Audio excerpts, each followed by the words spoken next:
side of the ball. Does anybody stand out to you tonight? Hello, Tyler. Actually, I would like to see a few things done today.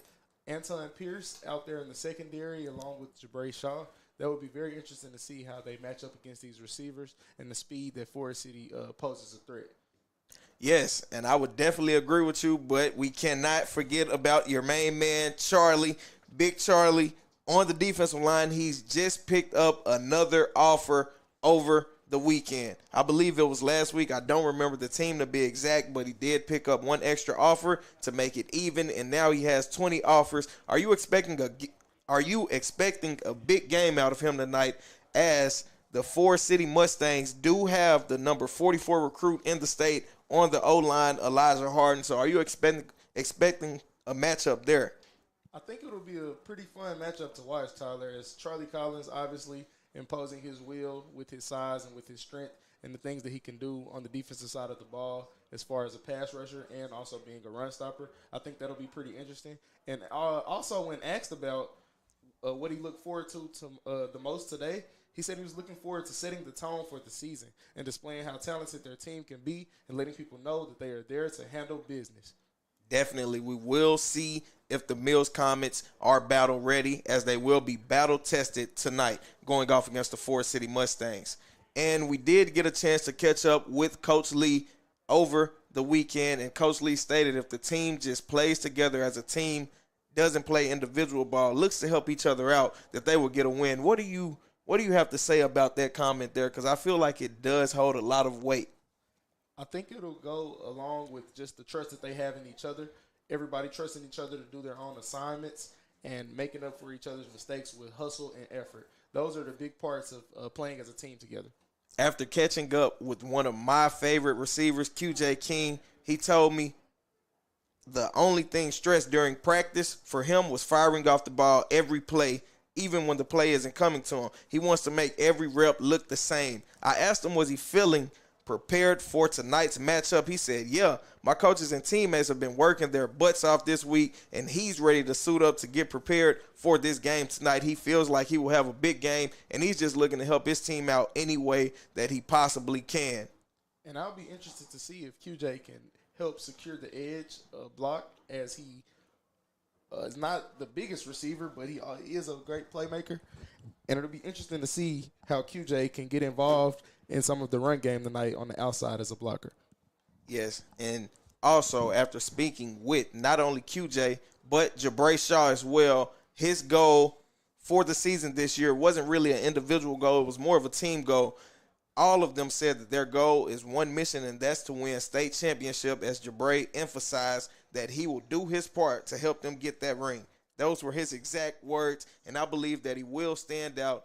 After the scrimmage last week, we did catch up with him. He had 2 touchdowns, both reception touchdowns, and he does feel like he will have a big game tonight as well.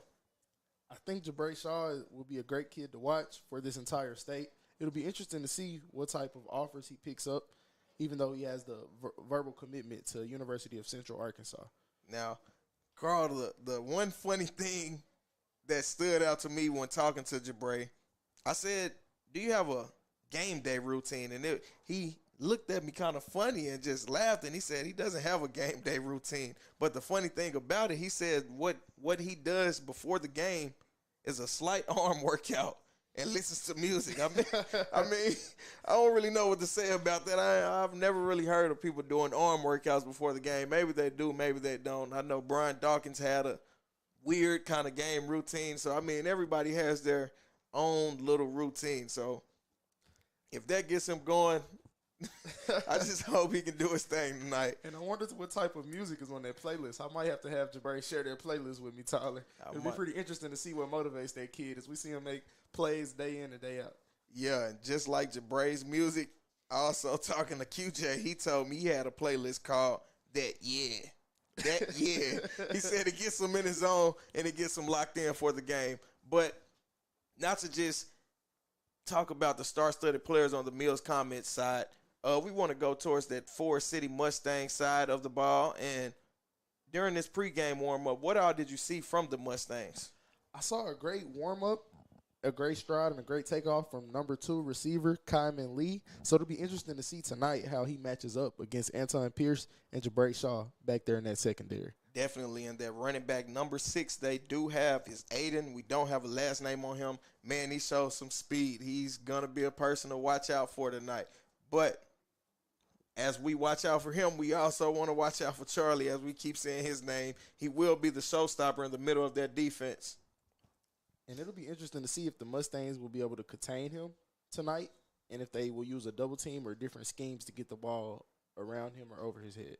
Yes, and not just that double team just to contain Charlie, but I do believe the coach will find a way to run at Charlie. I feel like that is the main thing to do, is to run at him, attack him, get him out of the way early. As I said, Forrest City has the number 44 recruit in the state on the O-line, Elijah Harden, and that's a matchup to look out for tonight. It is, Tyler, it is, and I look forward to it. Yes, and we're going to take a quick break, but when we get back on our pregame show, we will take a look at other PCSSD Sports Network matchups as well as our own natural state sport games to watch across the state this week.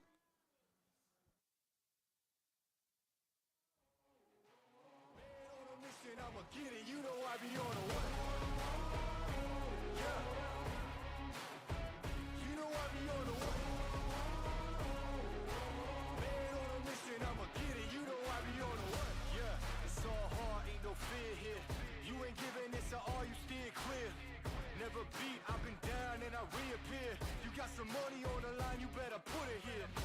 Rolling in and doing that work. Check priorities, I'm doing that first.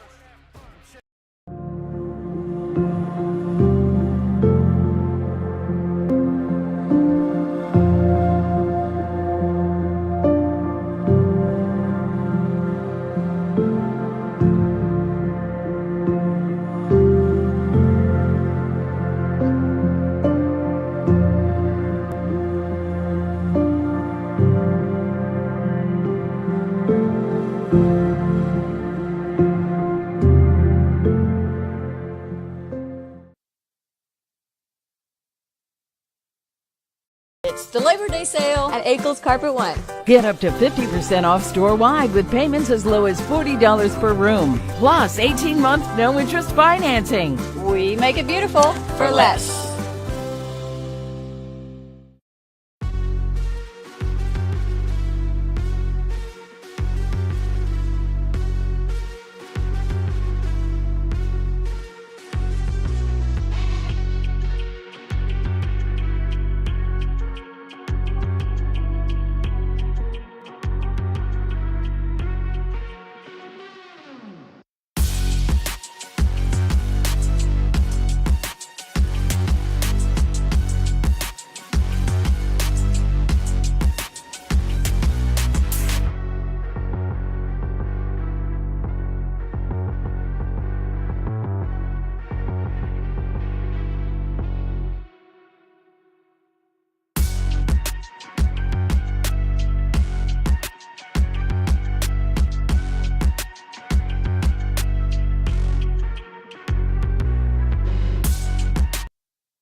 Welcome back to the pregame show, and now we will take a look at other PCSSD Sports Network matchups tonight. We have the number 4 team in the state, Pulaski Academy, facing off against the number 14 team in the state, Robinson, and that is the game of the week. Robinson does have Quentin Murphy, a class of 2025 quarterback with 8 offers all the way from Arkansas, stretching to Oregon, Michigan State, and other teams like Tennessee and things of that nature. So that definitely will be a game to look out for tonight as PA faces off against Robinson, and that is on the Robinson Sports Network, where you will hear another one of my colleagues. We also have Maumelle versus Sylvan Hills. That's Maumelle versus Sylvan Hills, where Maumelle, I do believe they have Weston Pierce. He is a nice, good quarterback. He's reliable in the pocket. He's patient. He doesn't sense pressure as much. And also a receiver / running back in Jordan Candler. I think that will be a great connection tonight in that Maumelle versus Sylvan Hills game, as Sylvan Hills aims for its second conference title in 3 years with all O-line returning. What you think about that? All O-line returning. When you have veterans on that front line in those trenches, that's major, Tyler, as it'll be interesting to see if Maumelle could combat that with some of their defensive line and some of their linebackers. So it'll be interesting to see what happens in that box tonight with their O-line returning. One thing I've learned about high school football is when all O-line return, that offense is a force to be reckoned with. And Silver Hills runs a flex bone offense, something that a lot of teams have won away from decades ago. I mean, decades ago. But for sure. a flex bone offense with all O-line returning, I do believe that will be a hard offense to stop. Last year, Silver Hills lost to Maumelle 21-31. 21-31. It was a great game. You just had to be there to witness it. That's all I can say. But that is on the Maumelle Sports Network as well. Also, the Silver Hills Sports Network. And we do have other games across the state tonight where the number 18 team in the state, Cabot, they're 7A, they're facing off against the number 12 team in the state, Fayetteville. Fayetteville, at a point in time, were dominant. I mean, how many state championships did they have? Tyler, I can't count them, but I can say that I remember facing off against them right after back-to-back championship years. And you had one of your most memorable high school games, one of your most memorable high school games where you really carried the team on your back. So in that performance, playing in that type of environment, what can you say about the environment of Fayetteville? The environment in Fayetteville is crazy. I mean, it's epic. There's bells chattering, people screaming, fans throwing things. I mean, it gets crazy out there. Like a college atmosphere. Definitely is. I mean, it's right behind the college. I would expect it to be that college atmosphere. They have a great fan base, great coaching, great players, and so does Cabot as well. As we know, we both faced off against Cabot before, and that was when Cabot went to the championship and won that year. So don't really want to speak about that from what they did to us. But that's not the only game. We also have another game that's being broadcasted as well, and that's Little Rock Christian versus Central High School. And with them being in different divisions, I don't know exactly how that's going to work, but I do believe one team will dominate the other. I don't know who, but it will be a great game to tune in and watch as well. If you can get there, get there. Just find a way to watch some football tonight. There's nothing better than Friday night lights, and we are under the lights tonight. And we have number 3, Little Rock Christian. So they're not just any Little Rock Christian team, as I know that they won the state championship a few years ago, back when they had Justice Hill against PA. So that was a pretty tough win, and it'll be interesting to see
Thank you for joining us for tonight's pregame show. When we get back, it'll be time for our kickoff.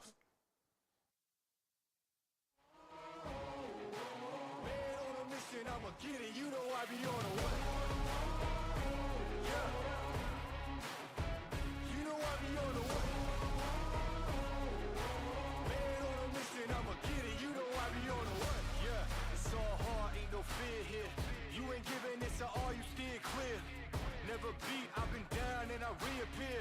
You got some money on the line, you better put it here. Rolling in and doing that work. Check priorities, I'm doing that first. Check's big and I'm sure that hurts, but it's checkmate. We ain't selling short, no to work. Ain't nowhere to hide. You ain't gotta see me come and keep me on your mind, cause I be on the work. Yeah. You know I be on the work. I'ma get it, you know I be on the way. Yeah, man, we coming for them bags that they said I couldn't have, get the chain. I got a vision for the things you ain't believe. And here's the motto, hard work is over everything. It's that comeback. I'm calling plays, hit the pass, then the run back. Yeah, I'm far ahead and gotta run laps. But we ain't letting up, we never done that. Ain't nowhere to hide. You ain't gotta see me come and keep me on your mind, cause I be on the way. You know I be on the way. Man on a mission, I'ma get it. You know I be on the way. Yeah, I'm on the way. On the way. Yeah, on the way. I'm on the way. I'm on the way.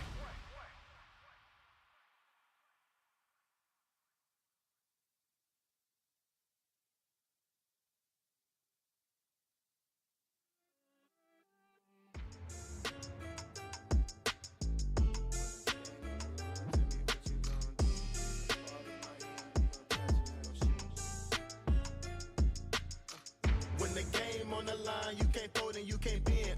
Y'all be playing it safe and I be going for the win. Remember back when they was doubting on the kid. Now they tuned in cause my game too legit. Stayed down, remain humble and I made it work. Crazy how I came out so clean from the dirt. We was using candles on the nights the lights ain't work. We ain't never going back to that and that I merch. Turn your back on me, the worst mistake you ever make. Keep my grass cut, gotta watch out for the snakes. If it's on my plate, best believe it's getting 8. I'm ballin' like I'm Kobe 33 before the 8. I just want the rings and the medals and the trophies. I want the Kardashians and Jenner so I know me. I wanna take a Uber to the hills to visit Chloe. I want the floor seats cause I'm tired of the nosebleeds. When the game on the line, you can't fold and you can't bend. Y'all be playing it safe and I be going for the win. Remember back when they was doubting on the kid. Now they tuned in cause my game too legit. I feel like I'm Scottie Pippen, putting on the work but they don't give me no recognition. Basically the league's MVP but the P is missing. I'm the most valuable but sometimes they tend to forget it. I live my life on the edge but my...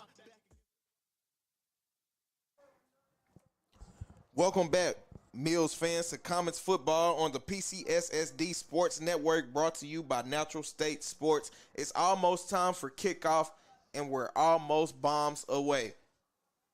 We do have the captains lining up for both teams, Forrest City and Mills. On the Mills side, we have number 4, Dylan Parks, who's a captain, number 8, Jabray Shaw, number 15, Daniel Brown, and number 0, QJ King.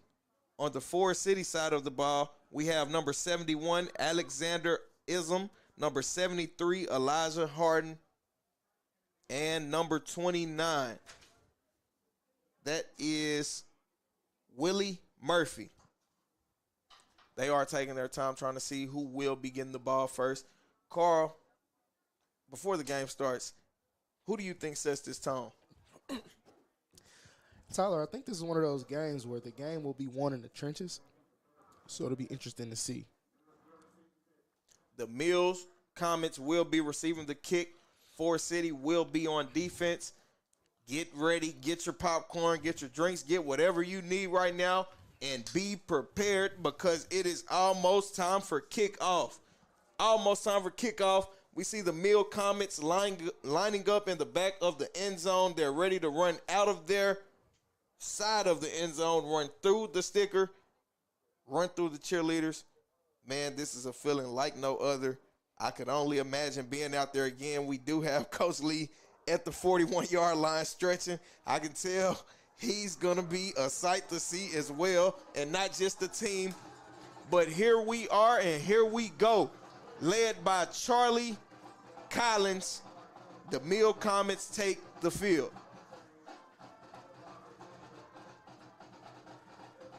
Carl, I don't know. What you thinking? They're looking pretty energized out there, Tyler. Nah, they're looking a lot of energized out there.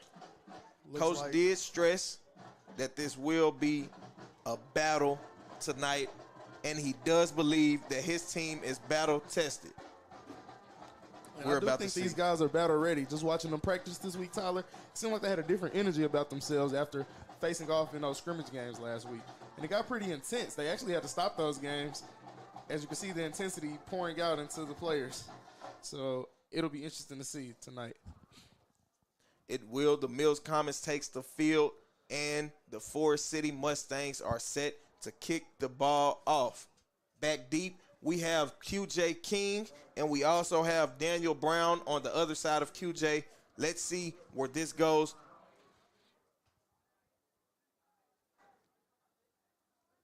It's starting out pretty slow. Waiting on the ref signal. Feet set, ball wet, and we have Friday Night Lights. QJ King on the return. He gets it at the 25, gets to the 30, gets to the 35, makes a cut, gets to the 40, and is tackled at the 41-yard line by two defenders. Man, a wake-up hit. I know he's ready. Oh, yeah, QJ will be ready. He's squared away. As we talked to him earlier in our interview yesterday, he was saying that today will be a day that they will see what they are made of, and I cannot wait to see as well, Tyler. What about you? Definitely, and right now as they get set on the 41-yard line, I feel like this first play of the game will be a quick screen. Might be an inside zone, but I'm definitely feeling a quick screen. We have Achilles Rigo, the junior quarterback, dropping back. He drops back. He looks down the middle. They fake the quick screen, and they go deep to Jabray Shaw. Jabray jumps up and makes a snag at the 35-yard line. Jabray, I see you. I see you, my guy, and you're doing a great job. That's enough for another comprehensive wellness first down. Man, they're starting off early. I told you they'll set the tone, and they did just that. Rigo, he lines his offense up. They're in a hurry-up offense, no huddle. He looks to the sideline, gets the call from the coach. Coach gives him a call back. We have Jabray Shaw lined up on the right side. They are at the 25-yard line. Rigo hands the ball off to Daniel Brown. Daniel breaks the tackle, sheds another tackle, and gets stuffed in the backfield for a 4-yard loss, and puts them at the 33-yard line. Man, they started this game off right. Carl, let's get to this defensive side. I do want to hear what you have to say. What are they doing on that defensive side? I know it's early. It was the second play of the game, but Mills didn't get a lot of running going on in the scrimmage. So what are they doing right now? Do you think Forrest City watched great film and prepared? I do think they did, but I don't think they were ready for that first play, Tyler. We'll see what happens here. Jabray goes in motion. Rigo steps back again. He looks at QJ King. He throws to QJ. QJ makes a great catch at the 20-yard line, and they're 4 yards away from the first down. They're knocking on that door right now. It's 3rd and 4. They're still in the hurry-up offense as they get the signal from the coach. Rigo hurries up, tries to get the offense set. Forrest City has two linemen running on and off the field right now. I think they're tired right now, but they got to keep pushing. Rigo gets set, rolls out left, looks left, throws first down to number 6. And who is that? Tyler Johnson. That's enough for another comprehensive wellness first down.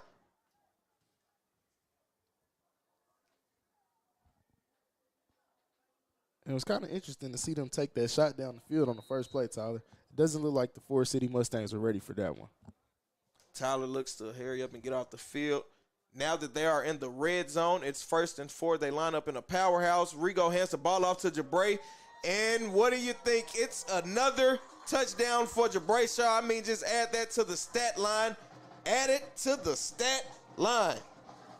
And as we see that cornerstone touchdown, Tyler, that was a good power lift. I see they lined up 3 in the backfield, and that power set always seems to be effective. And it looks like they'll be going for 2 right here in the same type of power I formation. They run the same exact play to Jabray Shaw. He pushes out the defender, and he gets in for the 2-point conversion. Back-to-back plays, the same play. Great This first is drive. going to be a long game for Forrest City if they don't stop the Mills Comets early. And I like to see the composure by Ringo here as he looks very comfortable back there in that pocket. The O-line did a great job of holding up. And it'll be interesting to see if that D-line can get any pressure to throw him off of his rocker. Definitely, and we didn't speak much about Ringo during that pregame, but Ringo is a junior quarterback. Last year, he played 11 games, 65% completion, 2,300 passing yards with 17 touchdowns. So, Carl, he does know what he's doing out there. He also had a great game last year, 33 of 38 with 5 touchdowns, 451 passing yards. He has a good pocket presence. Nice deep ball. Can be accurate at times. And when he's in his rhythm, I don't think he can be stopped, Tyler. So it'll be interesting to see how he grows here from his sophomore season that he had as a super sophomore. And we'll see what he can do this year leading these Mills Comets. And I asked him about how it was leading the Comets with him being a junior. There are a lot of seniors. He said being a young quarterback comes very natural. He's been playing it his whole life. He's doing his best leading the team and sending those guys out with a bang. And here we are with the kick. QJ kicks the ball, and we have Forrest City, number 5, back there to return. That is Nehemiah Stone, and he gets to the 20-yard line. As this Mills defense comes out there right now, Carl, what are you looking for? At this point, they have to match the energy of the offense, Tyler. They showed that they came out and fired the guns away, and they have to keep the same energy and composure. Definitely. With the number 144 recruit in the state, I said that earlier, that's Elijah Harden. Do you think he will have a hard task tonight trying to block Charlie? With him and with Elijah Harden and Alexander Islam, it'll be good to see which one of them gets the matchup against Charlie Collins tonight. They will be the tone setters for this offense, as they have a lot of speedsters on this side of the ball. Here we go. Ball set on the 20. Quarterback, they line up in pistol. He hands the ball off, and they're stuffed in the backfield at the 15-yard line for a 5-yard loss. Mills has came out to play. Mills has come out to play, Tyler. I like that defensive push off the first play of the ball, kind of set the tone and show the Forrest City Mustangs what they will have to face all night. Yeah, and I'm looking to see if, yes, Jabray is back there at safety. We have Anton Pierce at corner. Both of them are star-studded players on their defensive side of the ball. But it's not only them that we want to highlight. We also have Renault Wilkerson standing at 5'10", 220 pounds on that defensive line as well. He is beside Charlie, and both of them two are mass destructors. Quarterback drops back. Charlie gets pressure. Ooh, that is a big hit.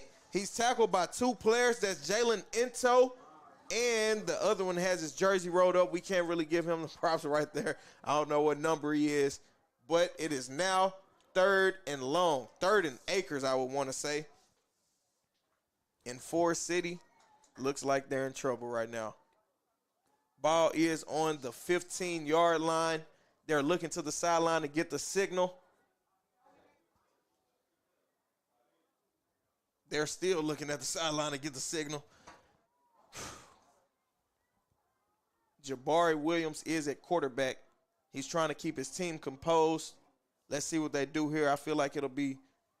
And they run a counter to number 12, and he's stuffed after a 3-yard gain, or it looks like he gets back to the line of scrimmage. That was number 12, Justin Edwards, on the carry. That brings up 4th and an acre for the Mustangs. So a quick 3 and out by that Mills defense, Tyler. And we can see if the offense can respond again as well as they did on that first possession. What do you think? I think they score in under 5 plays this time. It was exactly 5 plays last time, so we'll see if they can get that same You type rarely of see a quarterback go deep on the first play of the game and make a play like that. Man, they almost blocked the punt. It's a short punt, And Jabray waits. He picks up the ball. He makes a cut. The 10, the 5, and a touchdown. But wait, there's a flag. I think he had a block in the back on the play, and that would have been a cornerstone touchdown. But the block in the back will bring it back. Man, you have to be disciplined on plays like that. You do. And that was a great return by Jabray. We'll see what this penalty is here to confirm that. Jabray fooled the punting team. He fooled him. Act like he wasn't going to picked the ball up, and took it from the 40-yard line all the way to the end zone. And that's just natural ability, Tyler. You can't teach that. Some stuff you can't teach. I always like to say you have offensive players, defensive players, and then what do you have, Carl? Football players. Come on now. Put that ball in my hand and watch what I do. Well, after that flag, they are on the 15-yard line. No touchdown. The score is 8-0, 7 minutes, 42 seconds. Rigo, they're in a spread formation. They have Dylan Brown in the backfield. He runs an inside zone. Dylan makes a cut, sheds a tackle, gets to the 10-yard line, and he gets tackled by number 12 for the Mustangs. That is Justin Edwards. He also plays running back. That's going to be tough to see him on both sides of that ball because he will be getting attacked tonight on offense and on defense because you know how Coach Lee likes to air it out, and then he likes to go soda and run that little zone that he does. And they sometimes stretch it out whether it's cloudy or clear, but when it's cloudy or clear, he gets near and he gets a couple yards on the play. Rigo looks to the sideline for the play. They're at the 13-yard line. We have Daniel Brown lined up beside him. Have trips to the short side of the field. We have Pierce one-on-one. Okay, Pierce claps his hand. I think the ball was going to him on that play right there. And we have a timeout by the Mills Comets.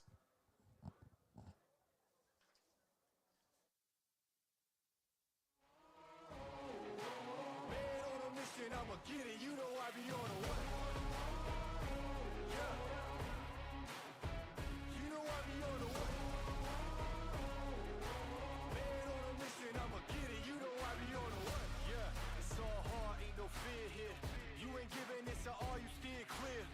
Never beat, I've been down and I reappear. You got some money on the line, you better put it here.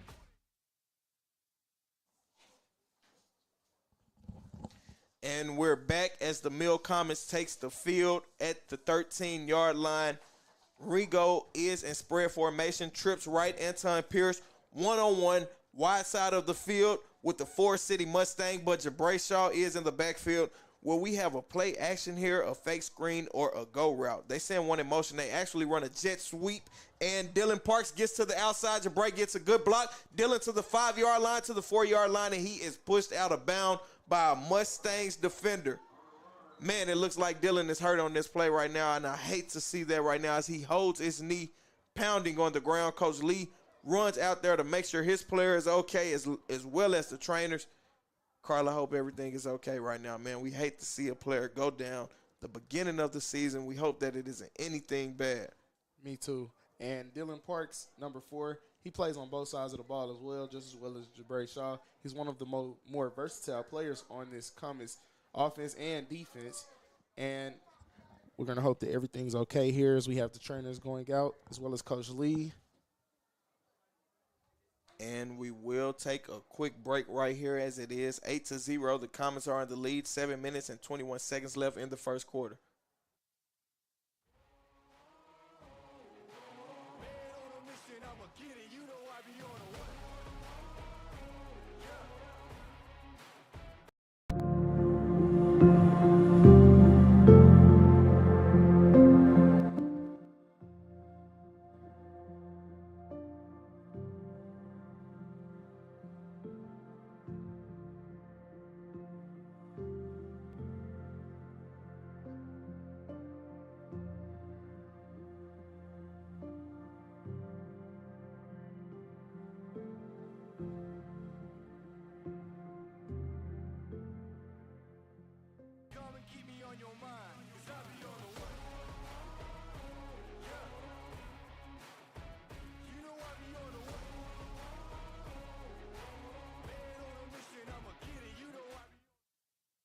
are back.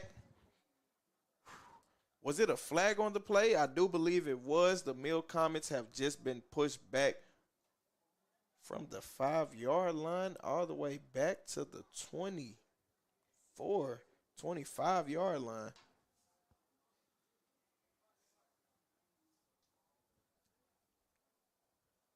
And we see him getting assisted off the field as he can't walk on his own strength.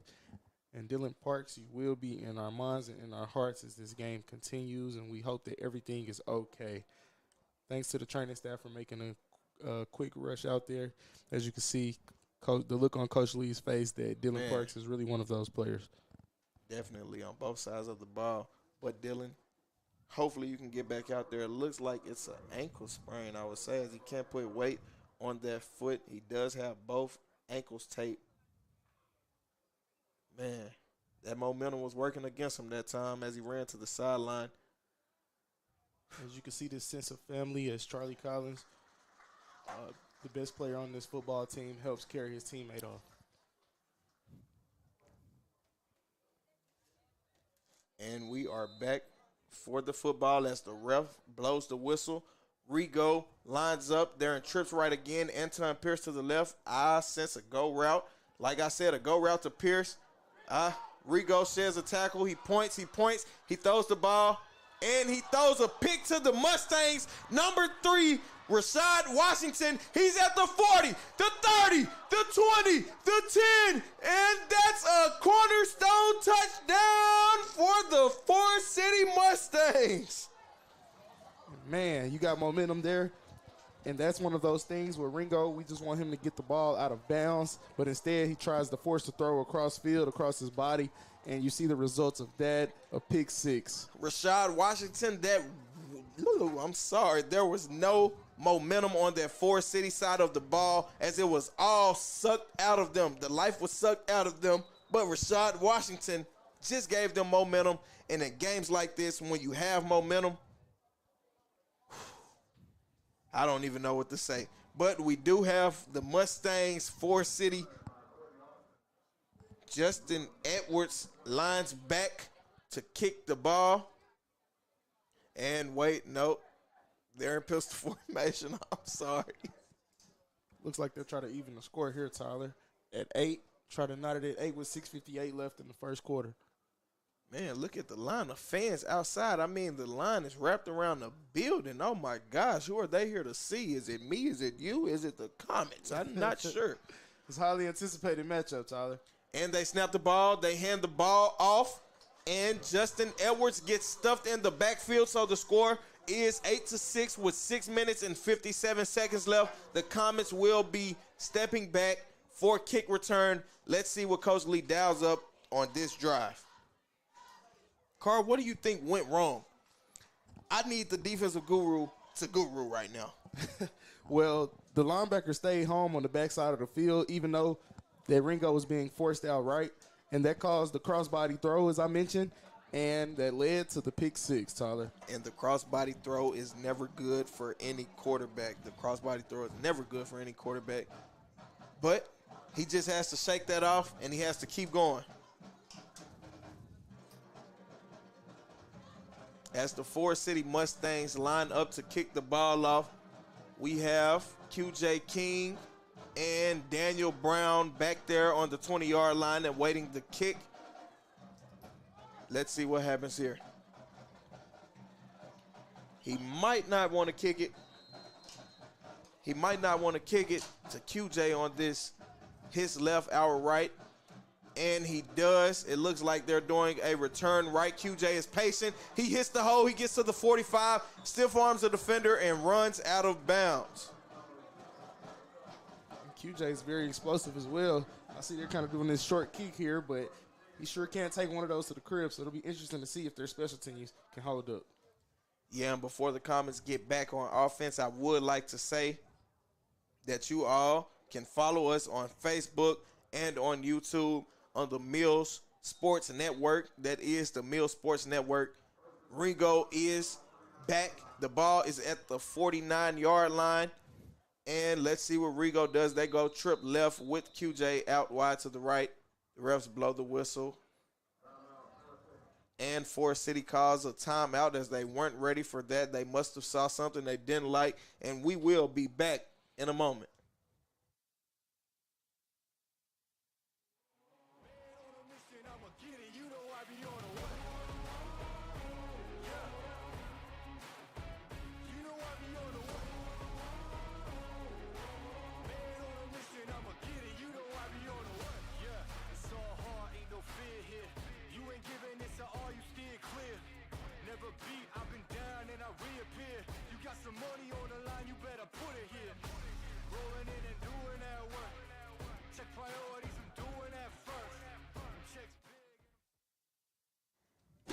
And we are back. The Comets take the field. The Forrest City Mustangs take the field.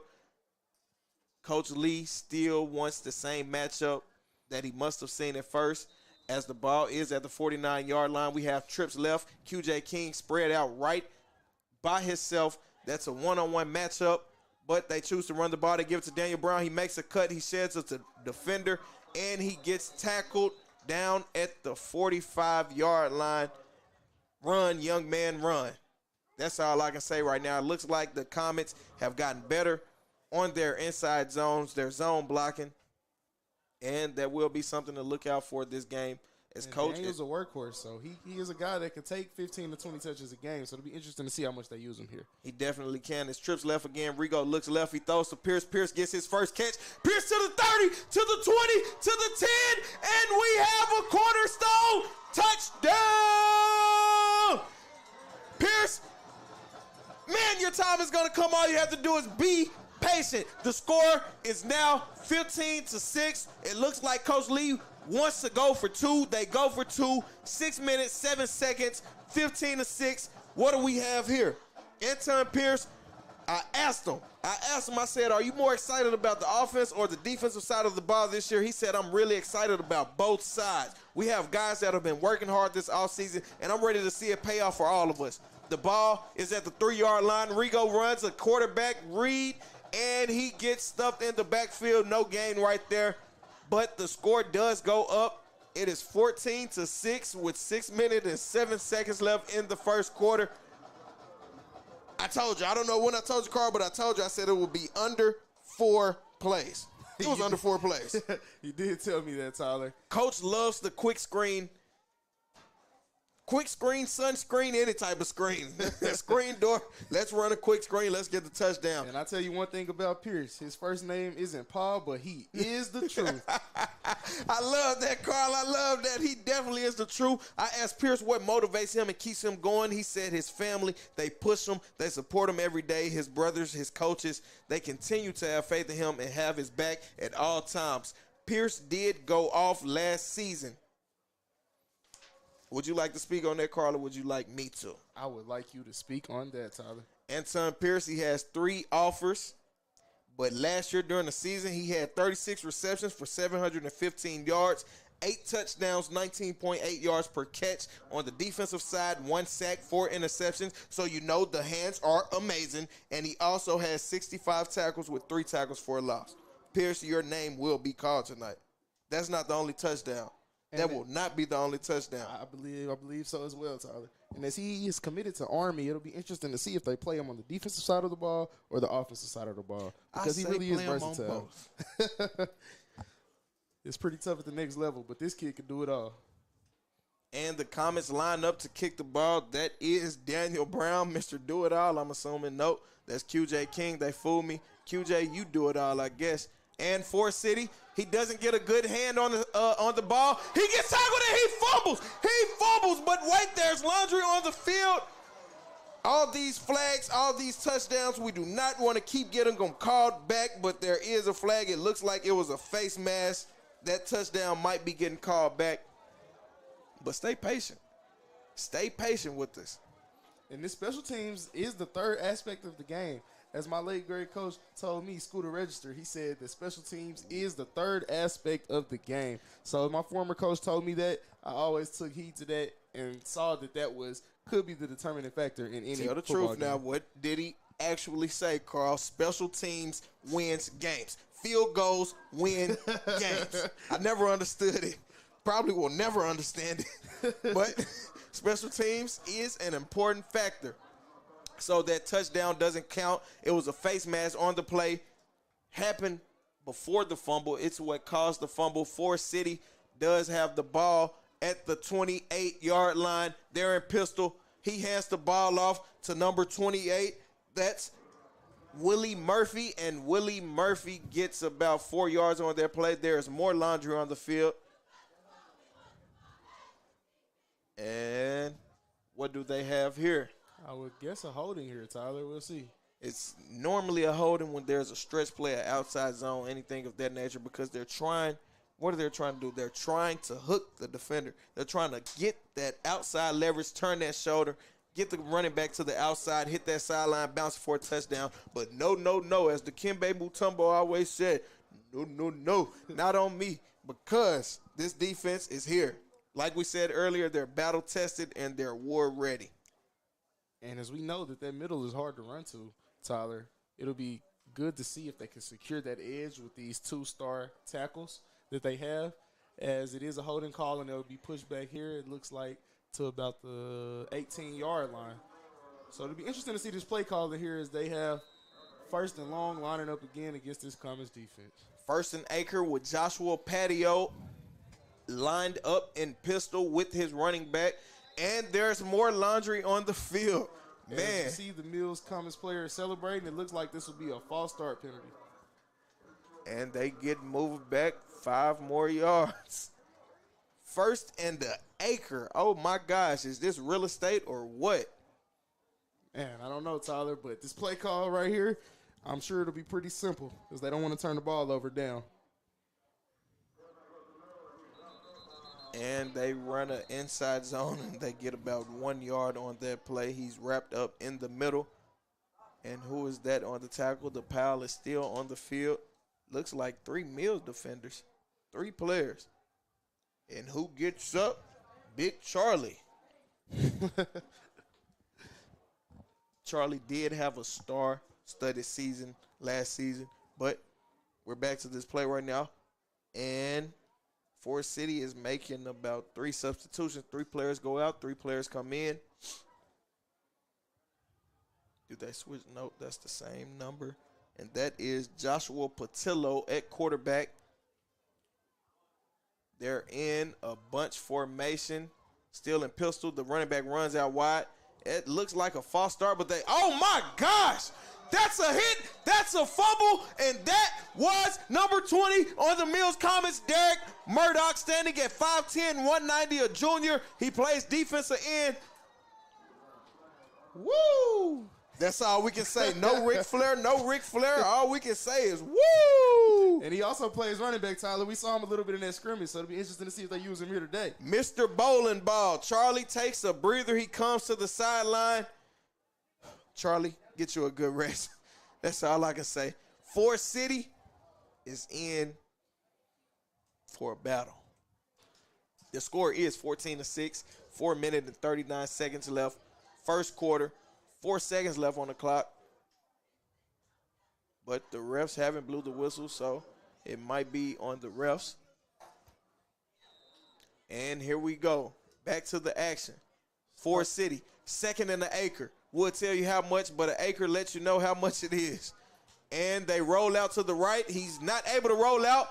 He throws a deep ball, and it is picked off by number 18 for the Comets. The defense is on fire. That's Miles Castor, a sophomore DB and receiver, so you know the hands are all state. What does he say? Let all state stand. Are you in good hands? No, we're in great hands with Miles Carter on the interception, a sophomore DB/receiver.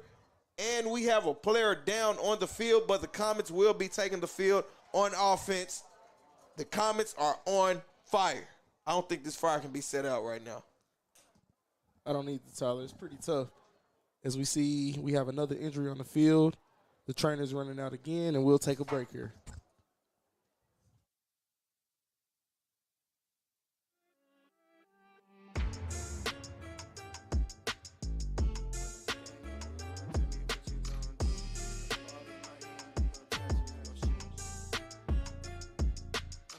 When the game on the line, you can't fold and you can't bend. Y'all be playing it safe and I be going for the win. Remember back when they was down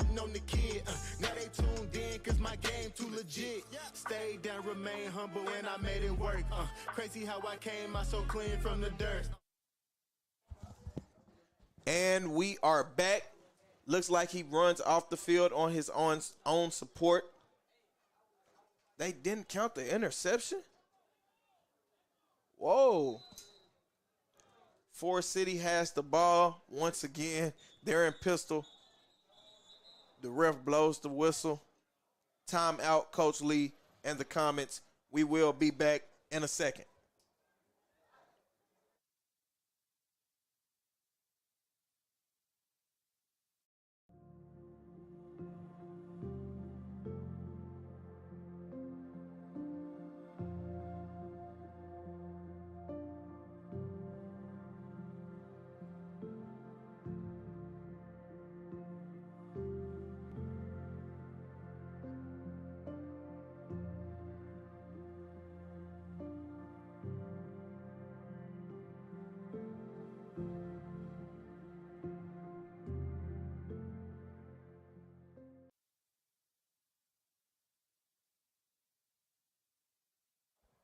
Damn, he fumbled that hoe.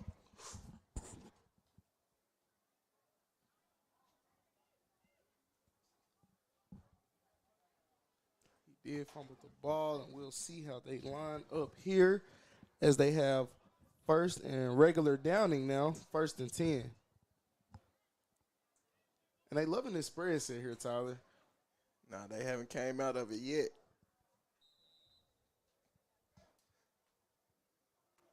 Looks like they have no running backs in the backfield. No running backs at all, and it's a false start, but they don't call it. Must have been a Wildcat. 15 he's running, and he almost picks up the first down. That is about 8 or 9 yards. They're at the 38-yard line. It will be 2nd and 3. That was Jabari Williams on the carry. He can use those legs, Tyler, as he does have speed in that backfield. They go back to the pistol here. And they run counter again. The counter looks like it's working, and that's enough for a comprehensive wellness. First down, the Forrest City Mustangs are now knocking on that door at the halfway mark, not at the end zone. I tricked you, Carl. Yeah, and it'll be interesting to see if they can pass midfield here. 1st and 10 on the 35-yard line. Let's see what they do here as Jabari Williams stays in that spread formation. It's kind of weird what they have going on. He runs a quarter. Oh, my gosh, there's another fumble, another flag, and another touchdown. Will the touchdown count? This is the 3rd touchdown callback by flag. That was Jabray Shaw that picked up that ball, got to the end zone, and it looks like it was holding. So that touchdown will count. That is another cornerstone touchdown for the Mills Comets. They going off right now, Carl. They are. And I don't think that this momentum can be stopped by them, as it is still the first quarter and the score is 20-6. So now in the 2-touchdown deficit, Tyler, I think the Forrest City Mustangs will get a little desperate here. And we'll see if they can make those same mistakes or if they can counter back and fight back against this lead. And it looks like Coach Lee loves to go for 2 as he's lined up again to go for 2. The score is 20-6. First quarter, 3 minutes, 27 seconds left, and they go back to that powerhouse formation. Ringo under the center, looks at the coach, gets the play call, still getting the play call, and looks at the coach again. Doesn't seem to understand what's being called right now. Now he's under that center. He hands the ball off. They run right. That's number 20, the one who caused the fumble earlier, and that is another touchdown, but it's only for 2 points. The score is now 22-6 with Derek Murdoch, the running back, on the carry for the 2-yard, 2-point conversion. He's pretty explosive through that hole, Tyler, and I really like him in running back. The combo of him and Daniel Brown is very tough to stop. So we'll see if they get him out there on this field, as they are now up and have a 2-touchdown lead, 2 2-point conversions as well. 16-point lead, 22-6, with 3:27 left in the first quarter. Yes, and as you said, that combo in the backfield with Daniel Brown and Derek Murdoch. They have a scat back. They have a power back. Have you ever seen a bowling ball roll fast? We need 2 of them for that combo. That's all I can say as QJ King gets ready to kick the ball off. And who do we have back there to receive it? That's number 5 for Forrest City, Nehemiah Stone. He looks like he's ready. He's telling his player to scoot back. I believe he wants a great block on this return. The last one didn't turn out so well. QJ gets set, feet set, ball wet, and they kick an onside kick. The Mustangs recover it. They will have the ball with not far to go to get to the end zone. And that was that was Sidney Owens on the recovery on that onside kick. Comets are now on defense. Carl, I want to get your insight right now.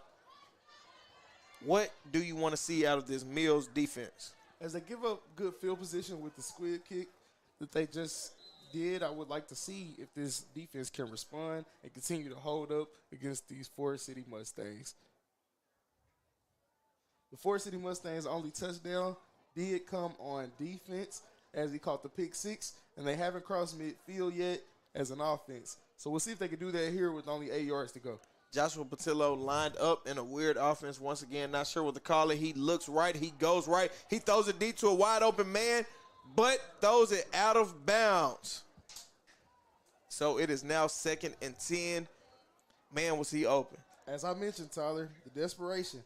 You see they go deep on first down. We'll see 2nd down if they stay true to what the game plan is or if they continue to try to make big strikes down the field to combat with this 16-point lead. And one thing I learned about football is when you're down by a lot, not a little, but a lot, you don't have to rush everything. When you rush, you get out of control, you lose your game plan, and you don't go by your script. Keep going by the script. He drops back again. He looks down the middle. He rolls out right. He throws right to another open defender. He makes the man miss, and that's enough for a comprehensive wellness first down. And they cross this midfield here, Tyler. It'll be interesting to see if they can get into the red zone here for the first time. Not sure if they will. Not sure if they won't. We're in for a surprise.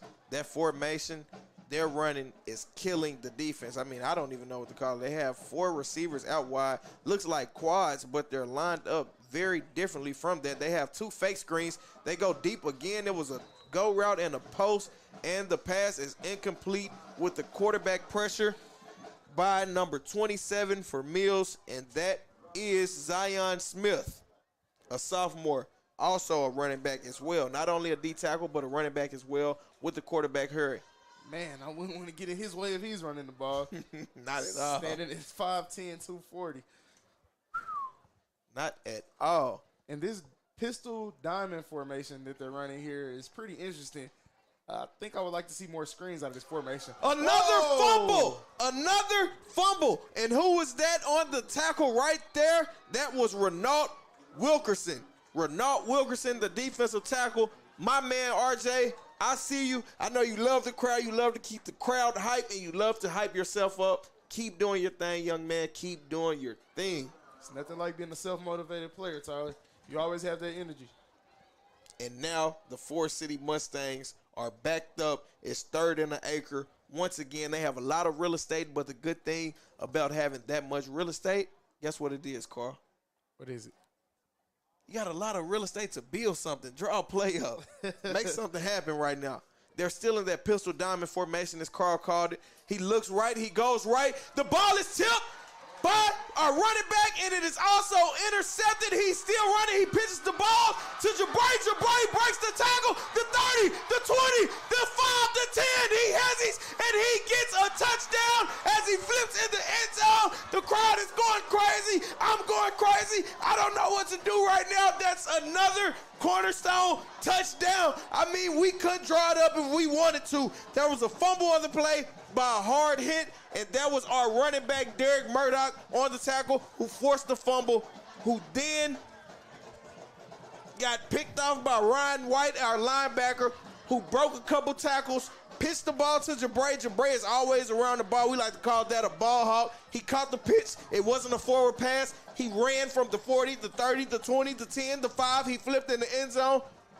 I'm not sure who I'm watching here, Tyler. This might be Ed Reed and Sean Taylor. This is the U. This is the U, as they like to call it, and man, we are going insane right now. Woo! I need to take me a breather. Let me calm down. The score's 28-6 in the first quarter. 1 minute, 46 seconds left. Coach Lee loves this powerhouse formation. They're in it again. Carl, take a guess. Let's play a game. Guess which way they're going, left or right? Power right, power left. Which one do you want to see? I'm going to call a rollout, a play action this time. They've run it 3 times already. What are you assuming right now? Left or right? Power right, power left? I think I'm going to go with a fake and a keep bootleg. See if they switch it up here. Don't try and take my play.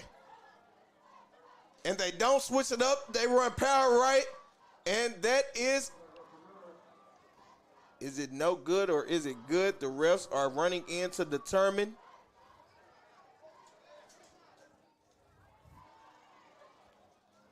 And no good. No good. They get stopped right there short of the end zone at the 1 yard line. So they had 2 successful ones and 2 that were not successful. Did he get that there, Tyler? No, he didn't. The score is still 28-6. 1 minute, 46 seconds left in the first quarter. Now I understand why those fans were lined up outside of the game. Man, if you guys could see this, they're still lined up outside of the game. It's a great atmosphere also, Tyler. I think I even see my dad out there outside of the game. Everybody is here. Like I said, is it for me? Is it for you? I don't know. So guess who? The Mills Comets. We're here at the U. You like how they rhyme? QJ King steps back for the kick. Feet set. Ball wet. Ball in the air. And the kick is picked up this time by number 5 for the Forrest City Mustangs, Jamonte Flanoy. He breaks a tackle. He's at the 50 and he crosses midfield. He needs to stop before he gets a flag as he tries to taunt the defender, but wait, we have some more dirty laundry on the field. These flags have been going crazy right now. We have holding on Forrest City Mustangs. That'll push them back 10 yards, and they still will start around midfield. Every time they get momentum, every time the Mustangs get momentum, it gets sucked out of them. It's like a little snake, venom snake. Man, and it's an Achilles heel to them, these penalties have been here in this first half. Ball is at the 30. As I said, they crossed midfield, but now they are back. They are not at midfield. They're on the 30-yard line. Comets come outside, ready to play. We'll see if we get some rotations here, as it still is the first quarter, and the score is 28-6 with 1 minute and 35 left. So we'll see if the Mustangs can close this quarter off on a good note, hoping to make a comeback. Mustangs lined up again in the pistol formation. He looks down the middle. He rolls out right. Looks like he's going to scramble. He scrambled, and he picks up 1 yard on the play there now at the 31-yard line. That's 2nd and 9. 2nd and 9. 1 minute, 30 seconds left. 28-6. The Comets are out of their mind right now. Yeah, and these comments are falling out of the sky, coming from everywhere. Everybody's making plays, Tyler. They are playing on AstroTurf. You don't want to give me a laugh on that one, Carl? I can't get no laugh. 2 Jimmy clicks and a thumbs up. Okay, and the Mustangs get something going. They cross midfield, and that is number 29 picking up the corner. I'm sorry, the comprehensive wellness first down. That's Willie Murphy on the carry. He picks up 22 yards on that play. It is now 1st and 10. And he's another one of those players I was watching, Tyler. He was a team captain today at coin toss, so we'll see how he responds here to this big lead. Looks like we have a timeout on the field. We will be back in a second. The score is 28-6, 1 minute, 17 seconds left. We will be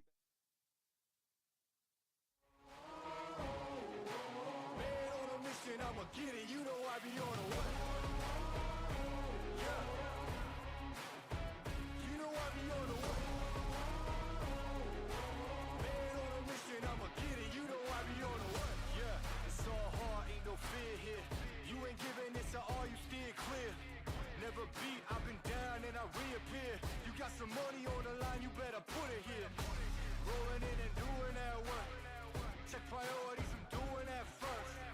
Check's big and I'm sure that hurts, but it's checkmate. We ain't selling short, no to work.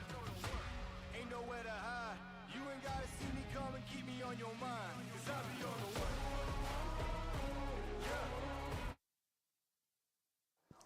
And we're back.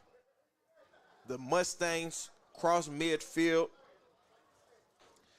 Threatening that red zone territory again, Tyler. We'll see if they can actually get there this time.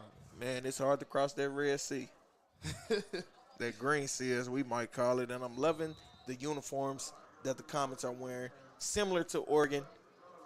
Go Ducks. I know that's your favorite team. And they run a play action rollout.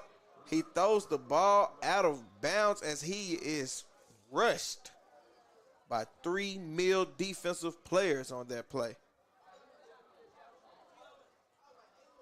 And sprint out right is not working as the Mills Comets are containing that edge.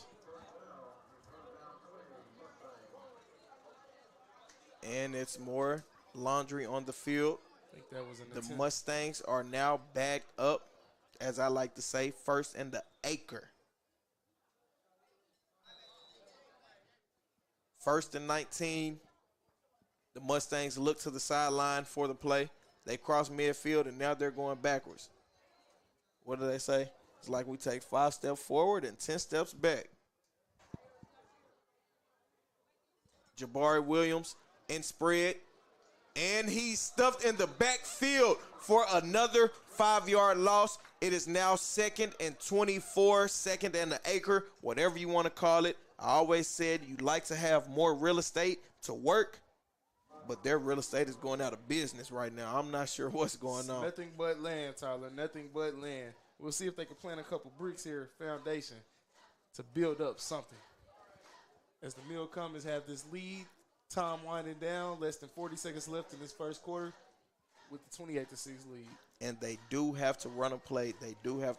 It's 20 seconds left on the play clock. They switch quarterbacks. Daquan Scott is at quarterback now.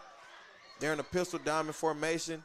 He sprints out left. He looks left. He throws an interception. And who do we have on this one this time?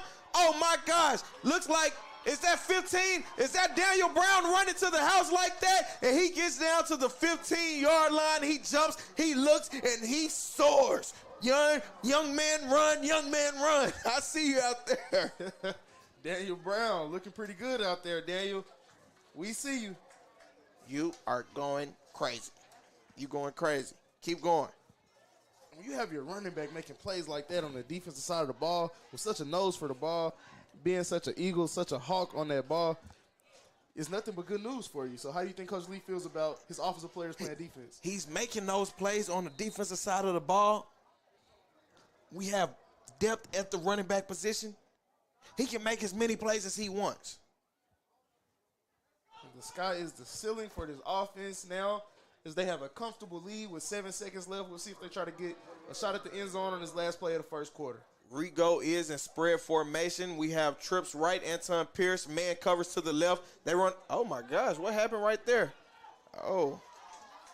Jabray Shaw fumbles, wait, he was down. It's like a breakdown.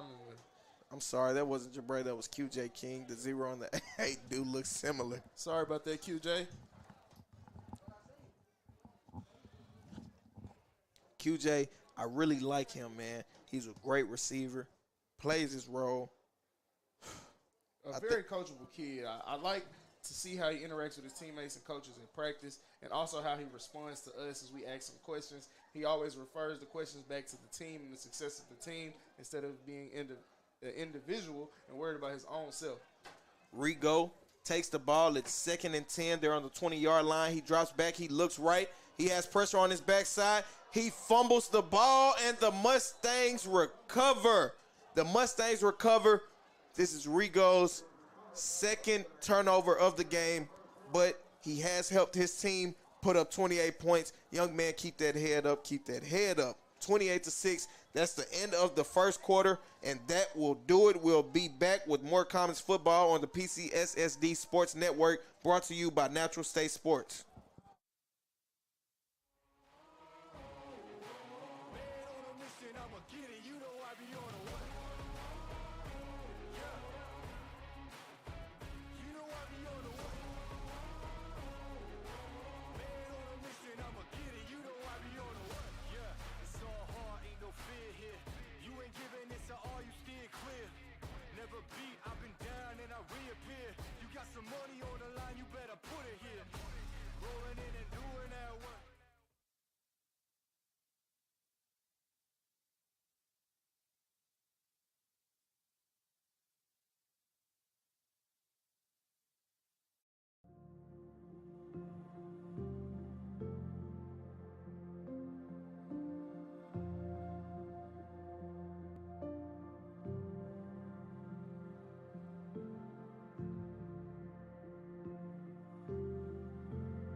Welcome back, football fans, to Comets Football on the PCSSD Sports Network, brought to you by Natural State Sports. You can follow and subscribe on YouTube and Facebook at the Mills Sports Network or the PCSSD Sports Network. We also have 3 other teams as well. That's the Maumelle Hornets Sports Network, Robinson Senator Sports Network, and the Sylvan Hills Sports Network. We are back. It's the second quarter, the beginning of the second quarter. 28-6. Our Comets are in the lead at the U. The Forrest City Mustangs have made a quarterback switch. We now have Daquan Scott at quarterback. Looks like we have another running back there. That's Kyman Lee, who usually plays receiver. They're in pistol. They run a read option. And Charlie Wilson picks up Kyman Lee and slams him to the ground, a body slam. Carl, that's your favorite player. What do you have to say about Big Charlie? Charlie Collins. I don't even want to call him Charlie. I want to call him Charleston. That was a grown man tackle. That was a grown man tackle, I tell you. And Charlie, it really is his chocolate factory out there. I mean, he gets whatever he wants. It's pretty sweet, man. It's pretty sweet to watch him play. It's pretty sweet to watch him carry his teammates on his back on the defensive side of the ball and get pressure so they can get turnovers. And Daquan Scott is at quarterback. He hands the ball off. And Charlie Wilson I'm sorry. That's Charlie Collins in on the tackle again. Man, Charlie, I have to start calling you Charleston. You're making some grown man plays out there. You're doing a great job tonight, man. See Anton Harris come off the field here. Oh, actually, that's number 3. It's Caleb Sane coming off the field there. Yep. Big Sane. He's a great player. Big frame, too. You really never know till you're right next to the kid. It's now 3rd and 5 as Daquan Scott is in a pistol formation. They run an inside zone once again. He's stuffed. It looks like he doesn't pick up any yards on that play. And that brings up 4th down. And Tyler, do the Mustangs have any choice but to punt right here? Can they afford to give up this type of field position when they already are down 22 points with 10 minutes remaining in the second quarter? Carl, it's 4th and 4. I'm not punting anything. My back is against the wall. When my back is against the wall, I like to stand tall and I like to look my opponents in the face. And that's what they're doing right here. As it's 4th and 4, they're on the 26-yard line. They run the same play, and he gets stuffed. No, wait, he's still up. And now he gets stuffed in the backfield, and that is Charleston Collins. Once again, I like to say Charleston because that's a grown man out there. That is a grown man, and he does have another year of high school football, but this year is the one that he is highly anticipated in as the number 2 recruit in the state of Arkansas, with offers from schools such as Alabama, Ole Miss, LSU, Arkansas, Georgia. But I love that Bama, and I like to say roll, tide, roll. And Rigo, let's get that confidence back up. The Comets are now back on offense. It's 28-6 in the second quarter. 9 minutes, 45 seconds left. Let's see what Coach Lee dials up here. Instead of going trips with one receiver out wide by itself with them running man, he has two receivers on both sides of the field. I feel an inside zone coming as he spreads out the offense. Let's see what he does here. If it's not an inside zone, it's a quick screen. And he runs the quick screen to QJ King. QJ makes his man miss. He's at the 25. He's at the 20. He's at the 15, the 10, the 5. And that's another cornerstone touchdown. And crown that king. QJ, we see you, boy. QJ, keep doing your thing. We asked him. We said, are there any expectations for yourself for tomorrow's game yesterday? He looked us in the eyes and he said he expects to leave it out all on the field and come out with a win. Young man, you're doing your thing. And he's doing everything in his power to get that done. As we've seen him blocking, we've seen him receiving, we've seen him kicking, we've seen him running, and we've seen him scoring. Crown that man. Derek, you might have lost the crown. Coach goes for two again, and he does the rollout. Achilles Rigo gets the two-point conversion to Jabray Shaw, and now we are up 36-6. We are up by a landmine. 36-6, 9 minutes, 34 seconds left. The second quarter. Oh, my gosh. That's all I can say. And there's a lot of football left to play, Tyler, but I have a very good feeling that the Mills Comets have taken the life out of the Forrest City Mustangs in this first half. We'll see how they can make halftime adjustments and respond after the 9 minutes and 34 seconds are up. But until then, we will continue to see the dominance of Mills football team, as I know Coach Lee pretty well. And see, when you take the life out of somebody, you got to stand over them. And you got to keep taking it and taking it and taking it. And that's what they're doing as they went up 36-6, a 30-point lead right now. And, man, you can't take your foot off the pedal. I mean, it's like when you see a police officer on the freeway and you're speeding. Keep speeding. Don't stop. Not sure about that one, Tyler. No, I'm just playing. I'm just joking right there. But they have to keep their foot on the pedal, and they have to keep going. QJ King lines up to kick the ball once again. Mr. Do-It-All. They have a lot of do-it-alls on this team. Don't they? They have a lot of do-it-alls on this team, and that is exceptional for Coach Lee and the Comets. QJ kicks the ball off, and it is a pretty good kick. The man can't pick up the ball. He bobbles the ball. He finally picks it up. He gets some room to run. He runs backwards, and he's still running, and he gets stopped at the 10-yard line. They have 90 yards to go to score. It's been tough for the Mustangs to cross that midfield. Let's see if they do it this time. We'll see. As they have a long drive ahead of them, this will be a 90-yard drive. And it's hard to think, without giving up a big play here, that the Comets defense will give up 90 yards on an entire drive to this team when their back's against the wall and they are down by 30 points. I am highly anticipating a turnover here, Tyler. Yes, when you're pinned deep in that end zone, you know they like to run that inside zone. The Mustangs have been running the inside zone. They've run it at least 15 times already. I feel like some pressure will be applied, and they might get a safety. They run the inside zone, and they only pick up a yard or two on that play. That brings up 2nd and 8 on the 12-yard line. Carl, that defense is looking unstoppable tonight. What is it? Honestly, I think it is just the trenches, Tyler. It is truly just the trenches. It is hard for them to get the ball past Charlie Collins, of course, and even when they do, they have defenders such as Daniel Brown in the backfield who has an interception at this point. And the Mustangs switch quarterbacks again. They've now went from Daquan Scott to Dalen Washington, and they pick up a comprehensive wellness first down on that throw right there. Now brings up 1st down and 10. Not sure if they'll be able to continue to run this ball as they keep doing that. I'm looking for some type of play action coming here soon as they steadily keep going back to the inside zone. They stay in pistol. I feel an inside zone once again. They run the inside zone once again, and he is stuffed at the line of scrimmage.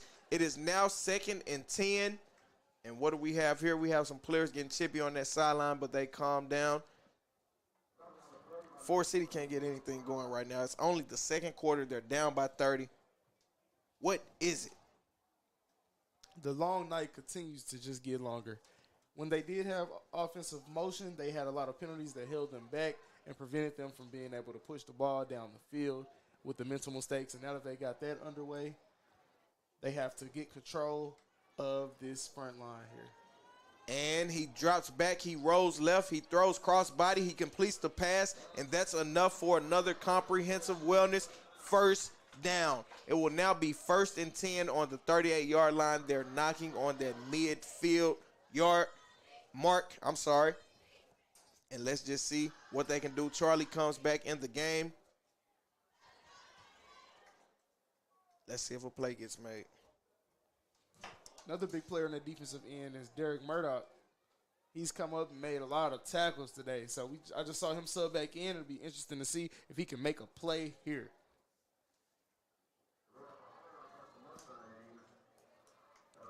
We have more laundry on the field once again. Every time they get close to the midfield, they always go backwards. It's like I said earlier, 5 steps forward, 10 steps back. Whoa. 2nd and an acre.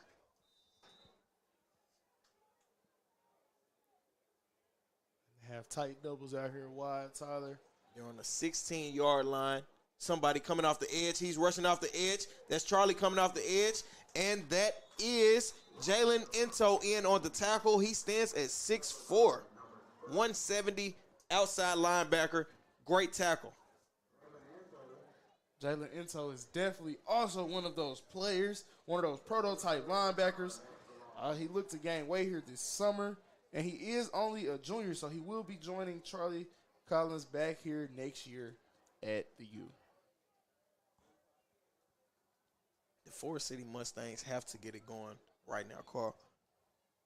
Coach always told me it's not over until it's over, but right now it is looking over. It looks like the momentum has been taken out of them. It's hard to play when you're down by more than 15, but they're still playing. Quarterback looks left, and he throws the ball, and it's another interception. Another interception. He reverse fields, he spins, and he's finally brought down at the 38-yard line.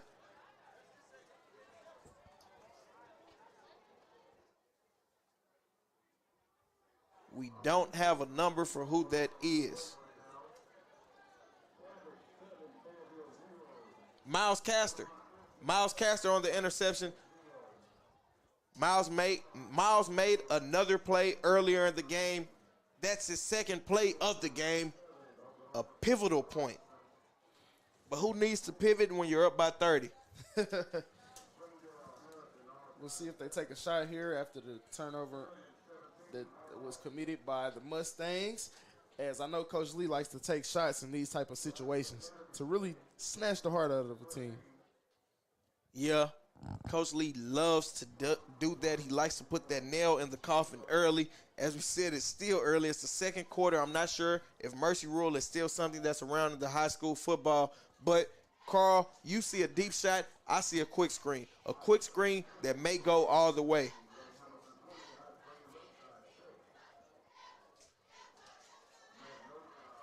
They're waiting to get confirmation from the refs. They switch balls. Rigo gets his offense set. They're lined up. The 37-yard line. Let's see what we have here. This crowd has to be satisfied with the way the Comets have come out here and lived up to all of the expectations that they had on their season. Ringo drops back. He looks left. He throws. He fakes the screen. He goes deep like you said. And we have another cornerstone touchdown. That's Rigo to Tyler Johnson for 6. 6 for 6. The score, 30. No, they just changed it 42-6. Ringo to Tyler Johnson for the cornerstone touchdown. You called it. I called it. You put it together, and we make magic. Just like what we're doing right now. He faked the fake screen and threw the deep ball. Carl, how did you know that was coming? You said it. Just watching some of Coach Lee's philosophy in those games versus Bauxite, I see that after a big turning point that he likes to take shots down the field. And what better person to do it with than Tyler Johnson, number 6', 5'8", 160 junior wide receiver, who has outstanding blazing speed, Tyler. Blazing.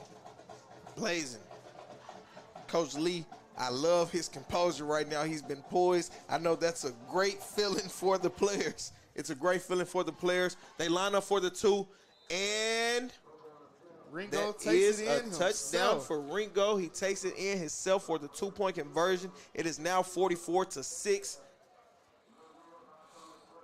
Amazing game. Amazing game, man. And they really are taking the Mustangs out to the slaughterhouse right now. We'll see. The game is never over until the clocks hit 0. But we'll see how Coach for Forrest City can motivate his team to stay in this game and not give up and continue to fight. Coach has switched his quarterbacks twice. I'm not sure what else he can do to help get his team going. And that's not really good for confidence for quarterbacks. Subbing them out in these types of situations, when they see that they have your trust and that you believe in them, is kind of offers a good thing to that quarterback. So we'll see. We'll see how they go with the changes. And we have, is QJ out there to kick it, or do they finally make switches at every position? Oh, it's not time to call the cows home yet, Tyler. Not yet. It looks like Anton Pierce is back to kick it. We said they have a lot of Mr. Do-It-Alls, and let's see what he does. I feel like it's an onside kick right now. What do you think? You switch kickers for a reason. Is it an onside, or does he go deep? Pooch kick in the air. And a fair catch at the 35-yard line by the Forrest City Mustangs. And that is fair caught by number 8, DJ Sinclair.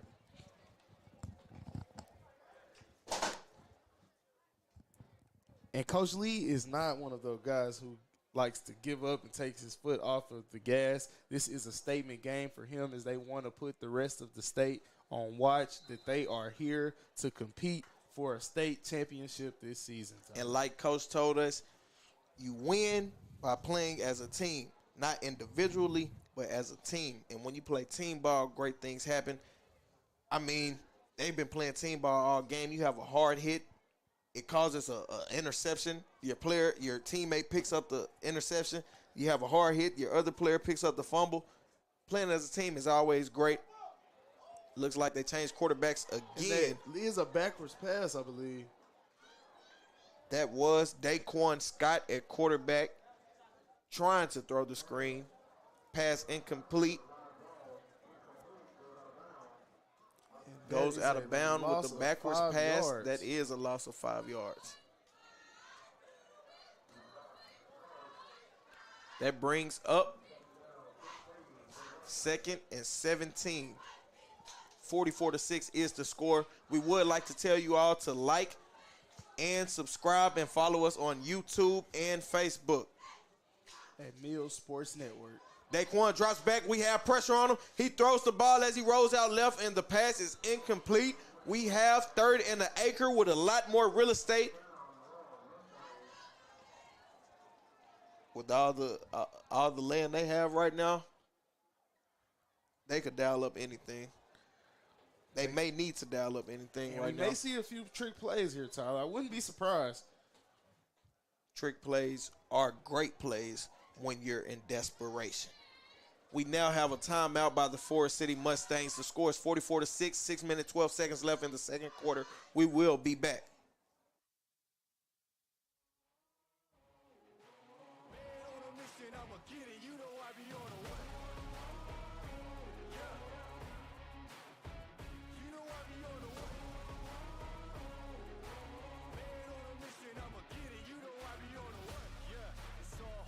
You ready for this?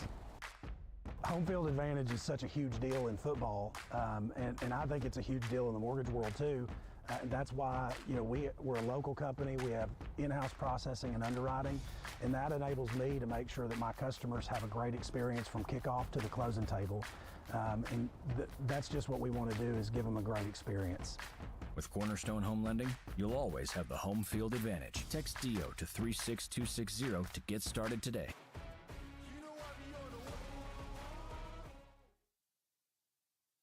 Football fans, we are back. Football. Tyler, you want to know something interesting? What's that, Carl? After losing number 4, Dylan Parks, this team has come together and fought hard. I really knew that he was a big part of their defensive plan and offensive plan as well, playing receiver and defensive back. But we've seen people such as Daniel Brown step up in that aspect and be able to make plays. And the Forrest City Mustangs send a player in motion. Looks like a false start. They throw a screen. He drops the screen. And it is now incomplete again. That motion. They should start doing motions, as motions tend to set off defenses. Especially at this level, Tyler. High school, making those adjustments can be hard for some of these players.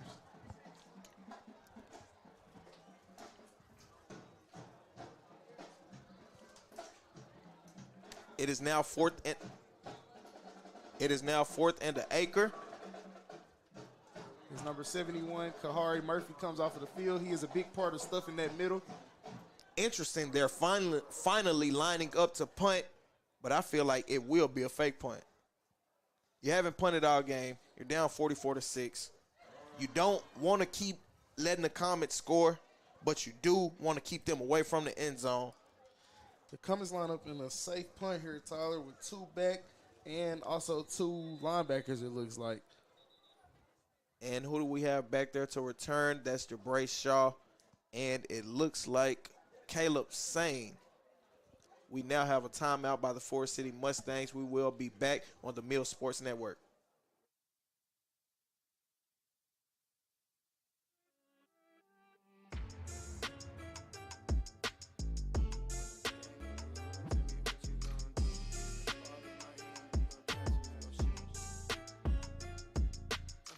When the game on the line, you can't fold and you can't bend. Y'all be playing it safe and I be going for the win. Remember back when they was doubting on the kid. Now they tuned in cause my game too legit. Stayed down, remain humble and I made it work. Crazy how I came out so clean from the dirt. We was using candles on the nights the lights ain't work. We ain't never going back to that and that I merged. Turn your back. And we are back at the U. The Comets are in the lead, 44-6 with 6 minutes and 7 seconds left. No, it's not the fourth quarter. No, it's not the third quarter. It's still the second quarter with the lead like no other. Forrest City steps back to punt. He's at the 20-yard line, and they actually kick it. It's not a fake punt. They kick it. Jabray picks up the block. We have Caleb Sane, who picks up the ball. Breaks a tackle, breaks another tackle, and he is stuffed by 5 Forrest City Mustangs. It took the cavalry to bring him down here, Tyler. Definitely a cavalry. Coach Lee wants to keep that foot on the pedal, keep putting that nail in the coffin. He's just adding nails at this point. He's trying to shut them out. Rigo gets his offense together. They walk out to the field. Ref set the ball down. Let's see what play we have here. You said that Coach liked to go deep. But at the 20-yard line right now, I feel the inside zone. I feel like they want to get Daniel Brown back in the game. He was doing great on the defensive side. This offensive side, I feel like they want to get him back in the game, get him going once again. But we might have a fake screen. The way QJ is lined up at the top of that line of scrimmage, it looks like he might have a go route. They send one in motion. They pitch it to Jabray Shaw. Jabray running at his own pace at the 50, and then he stops and goes out of bounds. Special. Man, that kid is special. As they send him in motion there and get him on that outside edge where not many can catch him, it'll be interesting to see the play calling here as they go down the line and if they don't make substitutions coming out of halftime. One thing about running the ball when you're a running back, a receiver, anybody with the ball in the hand, fast is smooth. Fast is smooth. When you're smooth, you're fast. It looks good, feels good. You're running at your own pace. They have another player going in motion. Rigo hands the ball out to Daniel Brown. He breaks 2 tackles, and he gets about 4 to 5 yards on the play. That brings up 2nd and 6. Why would Coach throw the ball again? Let's keep that clock running. Most definitely, as I'm sure he's trying to get his guys out of there, especially his main starters, as he already has lost Dylan Parks to an injury earlier in the game. And like I said earlier, that motion, it gets the defense all bobbled up in the head. What you being a great defender in your prime days, what does that motion do to the defense? Wait, Rigo, he rolls right, he looks right, he throws to Pierce. Pierce gets his 2nd catch, he breaks a tackle, he stiff arms a man, he's at the 20, he's at the 10, he's at the 5, he runs through him, and he gets stopped at the 1-yard line. That's another Mills Comets comprehensive wellness first down. I said Coach wasn't going to put the ball in the air. He put the ball in the air. Coach, you keep fooling me. Oh, my gosh, my mind is playing tricks on me right now. Man. And as they have these Oregon-esque uniforms, they look just like Oregon as they're hitting with the speed. They're hitting on the outside edge. And they are up 44-6 with 4 minutes and 40 seconds remaining in the 2nd quarter. And they're knocking on that door. Once again, they're in that red zone, but I would already like to say the end zone. They're on the 1-yard line. They go powerhouse again. It's a power I formation. Ref throws a flag. Delay of game on the offense. Delay of game on the offense. No worries. Let's see what Coach comes up with right here. Coach Lee composure is something to see right now. It really is, as he can be a high-intensity coach when his players aren't doing things right. But as you can see here today, that they are, and is nothing less than he expects. They stay in the power I. He runs power left to Jabray Shaw, and that's another cornerstone touchdown. I don't know how many touchdowns he has today. It's like taking candy from a baby here, Tyler. Definitely. They didn't have to do much in the air tonight, but the Comets do have a great air raid type of offense when they get to passing the ball. Rigo drops back, he sets, he looks, sets his feet, throws, boom, good pass, great pass, good pass, good pass, touchdown. I don't know what to say right now. They go for the 2-point conversion. They give it to Murdoch, and he's in for the 2-point conversion. Run, young man, run. He's a bowling ball out there. The score is now 52-6. You guessed it. It's still the 2nd quarter. Not the 4th quarter, the 2nd quarter. 4 minutes, 21 seconds left. The Comets aren't letting up right now. And Tyler, you know what I like to call that backfield when they have Jabray Shaw back there and Ringo? What'd you like to call that? I like to call them Ocho Cinco. Number 8 and number 5. Oh, my gosh. This man needs to be stopped. I like that. Who do we have to kick off this time? Is it Pierce? Is it King? Is it somebody else? Forrest City has Nehemiah Stone back to return. Looks like Pierce will be kicking off again. Could we expect a sky kick? Could we expect a deep kick? Could we expect the onside? I'm going with what I said the last time, onside kick. It's only right. And the 6 points came from an interception. The Forrest City Mustangs offense have not been able to put together a great drive to get in the end zone. The 6 points did come from an interception. Pierce steps back to kick, and he kicks an onside kick like I called. And the Forrest City Mustangs recover it. I'm sorry.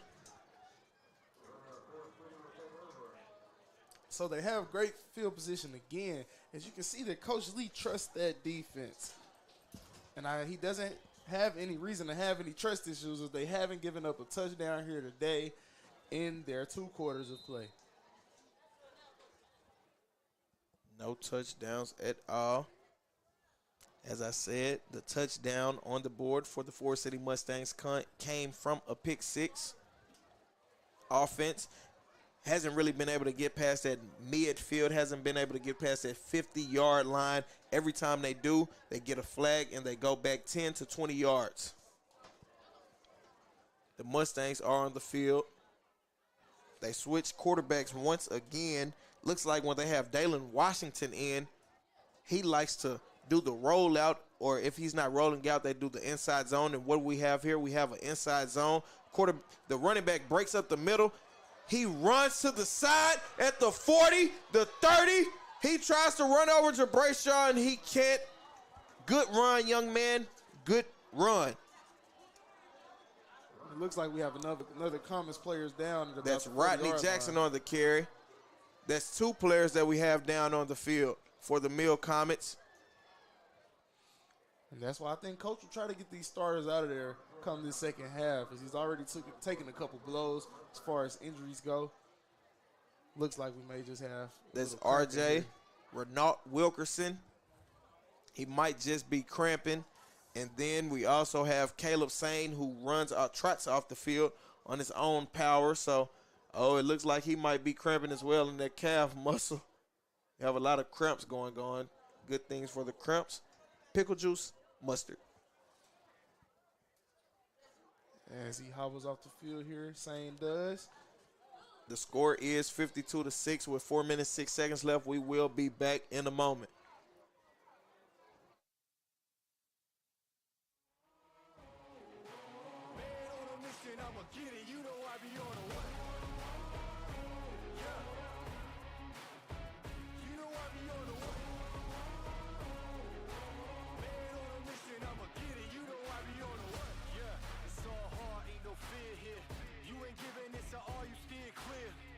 It's the Labor Day sale at Akel's Carpet One.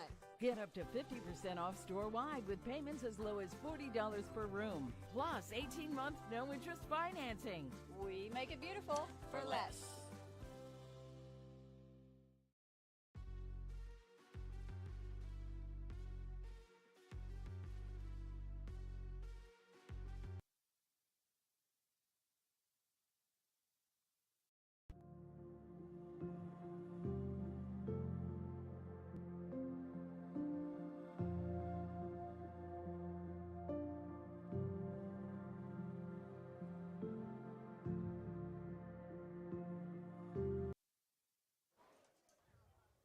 And RJ is able to walk off the field on his own footing. The Mustangs finally get down to the 25-yard line. Let's see what they do here. I'm expecting a rollout. Carl, what do you expect from the defense? I expect this defense to tighten up as they do threaten to be in the red zone. Dalen Washington is in at quarterback. They have the pistol diamond formation. They run an inside zone once again. This should have been the running back they had in the whole game. He breaks 4 tackles, and now Charlie picks him up and body slams him out of bounds. There is no flag on the play. No gain there, and another manly play from Charlie Collins.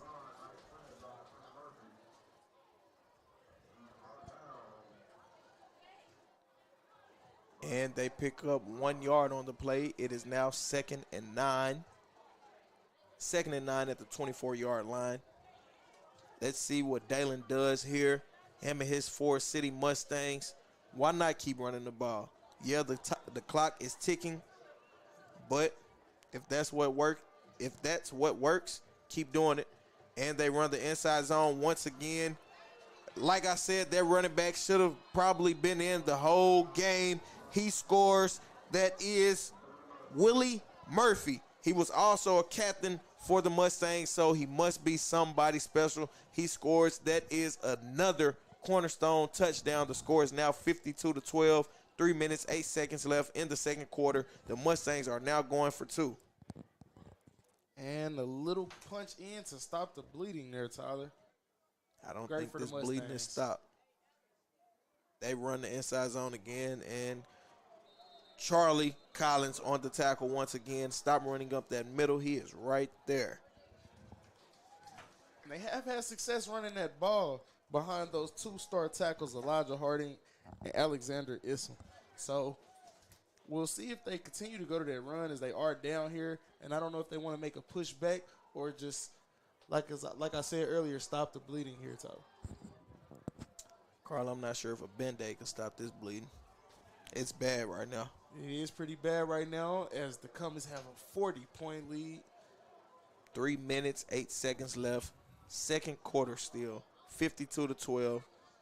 Will Coach Lee take the foot off the pedal? No, he won't. I'll answer that for you. I agree, Tyler. Looks like the starters are still in there as Pierce is on the field for kick return, QJ is on the field for kick return, and Daniel Brown. Gotta love Coach. The Comets have great athletes on both sides of the ball. When it gets deep in the season with players playing both sides, how do you think that will work out? I think that it will benefit them, but they will have to get better rotations and substitutions to keep everyone healthy. The Mustangs kick the ball off. QJ, he hesitates. He finds an opening. He runs. He goes. And he is tackled at the 39-yard line by a trio of Mustangs. That's a 15-yard return by QJ King. As the Comets take over here at the 40 with about 2 minutes and 58 seconds left in the second quarter. It'll be interesting to see if they can punch the ball in yet again to extend this lead that is already extended. Man, Dave took the life out of the Mustangs. I hope they don't take the life out of me running the score up. Let's keep these touchdowns rolling in. Rigo is in spread formation. He hands the ball out to Daniel Brown. Daniel ducks under a fender and gets stuffed in the backfield for a 1-yard loss. It is now 2nd and 11. Do you keep running? Do you throw the fake screen? Do you go deep? Which one? Depending on the second down play calling, Tyler, I think that they will go deep on 3rd down. You think that they will go deep? They switch out running backs. Rodney Jackson is now in the backfield with Rigo. Rodney is a sophomore.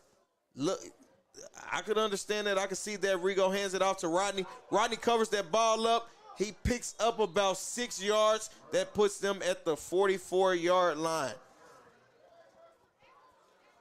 So now with 3rd and 5 here, this will be where we can see the interesting play calling from Coach Lee, whether he wants to run this square up high or just show a little early sportsmanship here as they are up 40 points in the second quarter.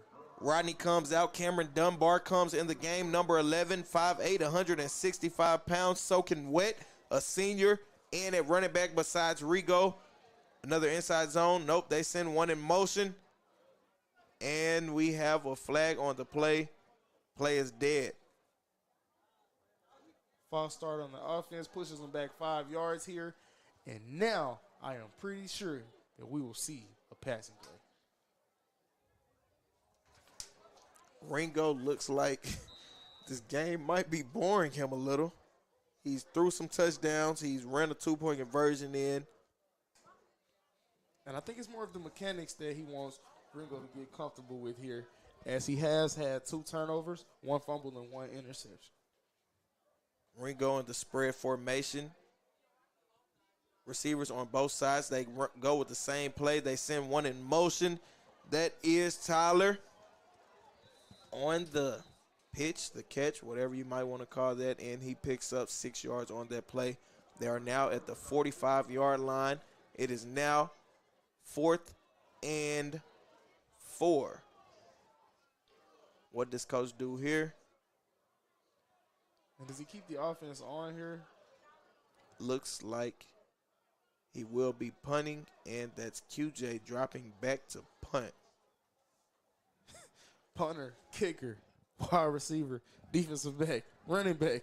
It's interesting to see the different places that QJ can line up. Definitely.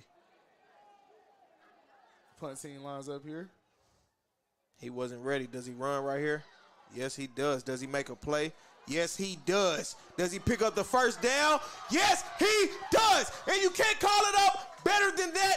QJ King, he was back for the punt. They weren't ready. They snapped the ball anyway. He picked up the ball, bobbled it for a second, ran past 4 defenders, ran past another defender, and picked up another comprehensive wellness first down. You can't draw it up any better than that. Or Just maybe that was a drew it trick up. play. Crown that king. As Crown QJ that makes king. another play. And 44 seconds left. Daniel Brown and Ringo are both back in the backfield together once again. What do we have here? Might be an inside zone. I see a blitz from the outside. It is an inside zone. Daniel cuts back to the left, and he's still running, and he picks up another comprehensive wellness first down. Knocking on that door once again. Close to that red zone, the 28-yard line. What does Coach dial up here? Who number does he call? 32 seconds left. So many playmakers on the field. I would like to see him go to Tyler here. Tyler Johnson actually scored the last touchdown on a corner route. So we'll see what happens. I think Pierce has a go route right here. And nope, they run an inside zone. Oh my gosh, great tackle. Great tackle. That was a great tackle by one of the captains, Elijah Harden, the number 44 recruit in the state.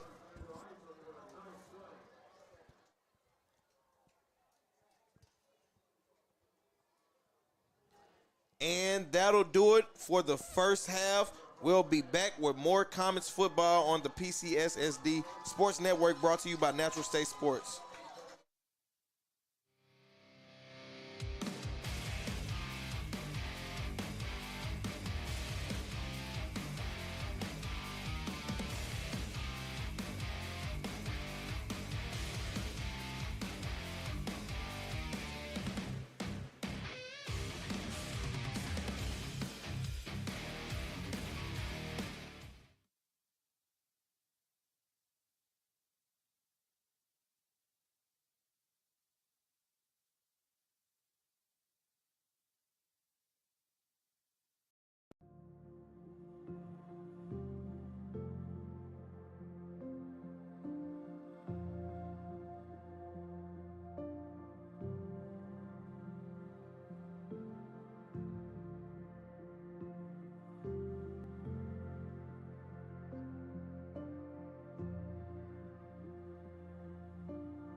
the Labor Day sale at Akel's Carpet One. Get up to 50% off store-wide with payments as low as $40 per room. Plus 18-month no-interest financing. We make it beautiful for less.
It's the Labor Day sale at Akel's Carpet One.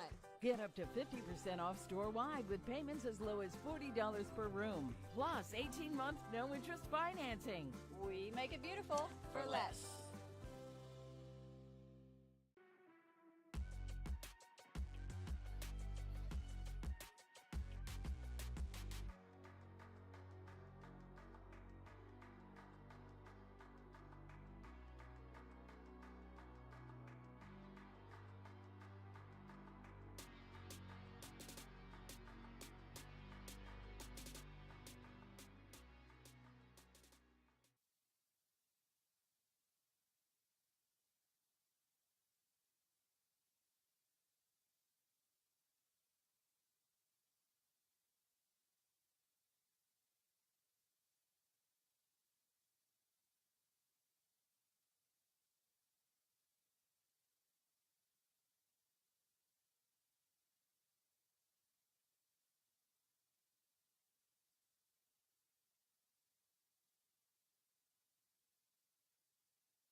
Welcome back, Comets fans. That was the Akel's Carpet One halftime show.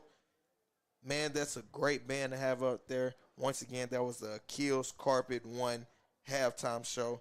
And now we're back up top in the booth, and we will be back for more Mills Comets football.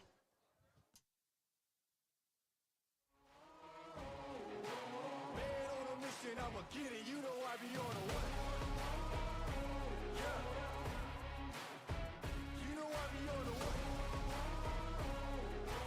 Man on a mission, I'ma get it. You know I be on a what? Yeah. It's all hard, ain't no fear here. You ain't giving this to all, you steer clear. Never beat, I've been down and I reappear. You got some money on the line, you better put it here. Rolling in and doing that work. Check priorities, I'm doing that first. Checks big and I'm sure that hurts.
I'ma get it, you know I be on the way.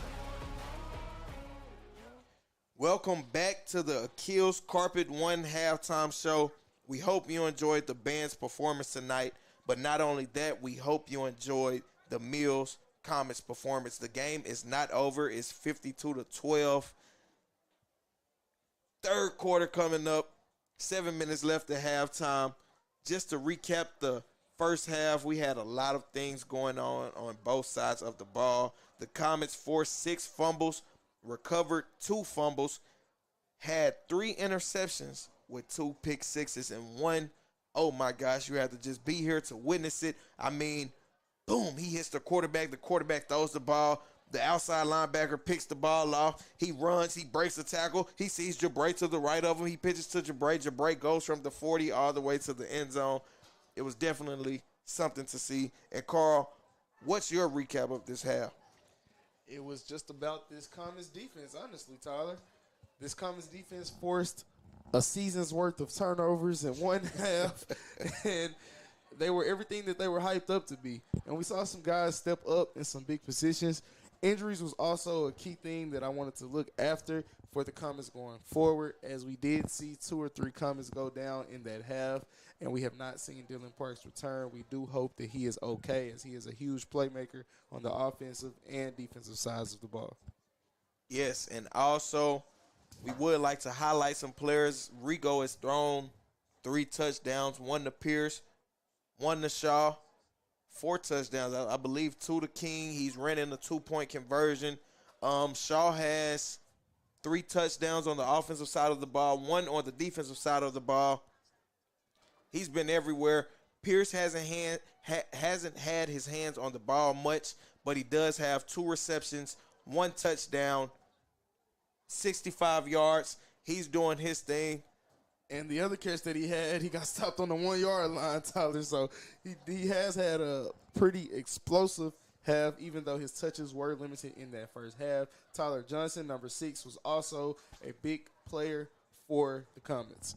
And like similar to last year, how we said Ringo had a crazy game with 5 touchdowns, 451 passing yards. He's nearing that 5 touchdown mark. Literally 1 touchdown away. And just keep your head in the game. You have 2 turnovers. Keep your composure. Keep taking your team to that finish line. Keep doing what you're supposed to do. But Jabray Shaw is one of the people to highlight tonight. But not only him, QJ King, as you like to say, Carl, crown that king. What has he shown you tonight? QJ has shown me explosiveness, and he has lived up to everything that he told us yesterday, that he was willing to do anything that it takes to win the football game, whether that was blocking on the outside edge, setting the edge, or if that was having the ball in his own hands. We've seen him at kicker. We've seen him at kick returner. We've seen him at punt. We've seen him at punt returner. He's been everywhere doing everything for this team, and he truly is one of their Mr. Everythings. With the Comets up by 40, I want to go back to Ringo. He's a young quarterback, and we had the chance to catch up with him, and I asked him, I said, how was this week's practice leading up to the first game? He said, all my guys have been locked in and waiting for Friday night. Well, I can tell that's a true statement. And we would like to jump into some of these scores across the Pulaski County School District and other school districts. We have Whitehall and Sheridan. Sheridan is up 17-6. We have Maumelle and Sylvan Hills in the third quarter. Sylvan Hills is up by 1 point, 15-14. You can't catch that on the Maumelle Sports Network or the Sylvan Hills Sports Network. PA versus Robinson, game of the week. Pulaski Academy Bruins are up by 13 points. It's 34-21. Robinson is down by 13. Quentin Murphy, let's see what you can do to get that team back in the game. We also have the Cabot versus Fayetteville. Cabot is up by 2 points, 10-8 in the third quarter. Pretty weird score right there, but those are our scores across the state right now. And I can't forget Little Rock Central versus your alma mater, Carl. Little Rock Christian versus your alma mater, Little Rock Central, 28-6. They're doing their thing right now. Little Rock Christian is in the lead in that game. We have about 2 minutes and 40 seconds left before we get back to the Friday Night Lights. We will be back on the Mills Sports Network.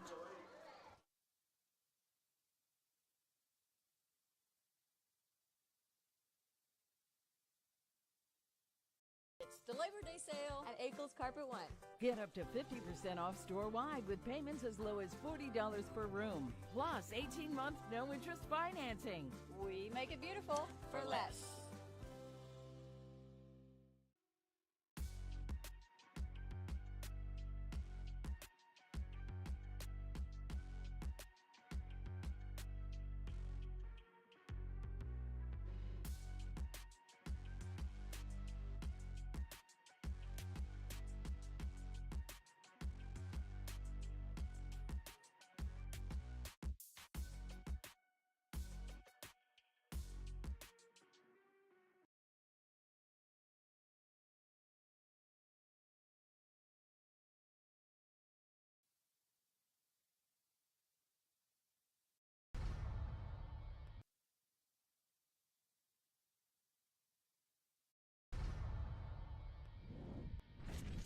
With it being second to Agent Brayshaw, I do believe, he's just in the block. And the Comets bounce it out once again, and he drops the top. Up now, 3-yard line of Robinson. Allen drops back to pass. Looks down the middle, up top. He's got a man, and it's going to be caught. And that is number 3, Landon Jones for Lone Oak on the Jackrabbit. Leave all the views to us and 0 views to those folks. Barr will run to the right. He wants to go deep. He's got a man wide open. Caught and off to the races. 30, 20, 15, 10, there we 5. Go. Touchdown, Hornets. Takes a snap, and he's going to step back and launch it to number 42.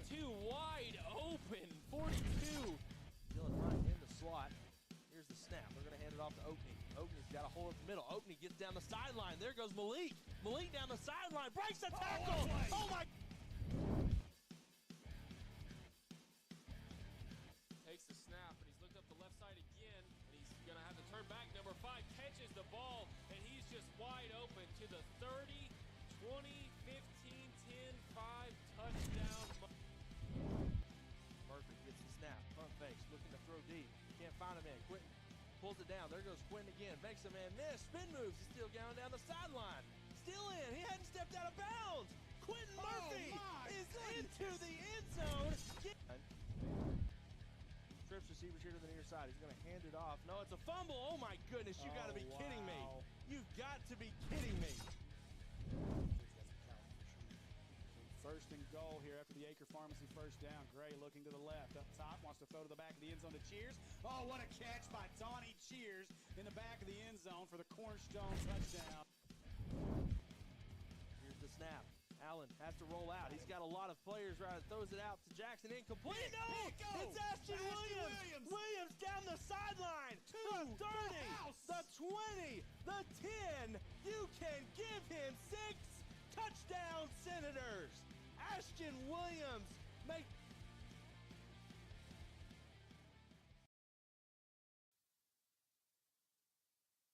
You ready for this? Home field advantage is such a huge deal in football, and I think it's a huge deal in the mortgage world too. That's why we're a local company. We have in-house processing and underwriting, and that enables me to make sure that my customers have a great experience from kickoff to the closing table. And that's just what we want to do, is give them a great experience.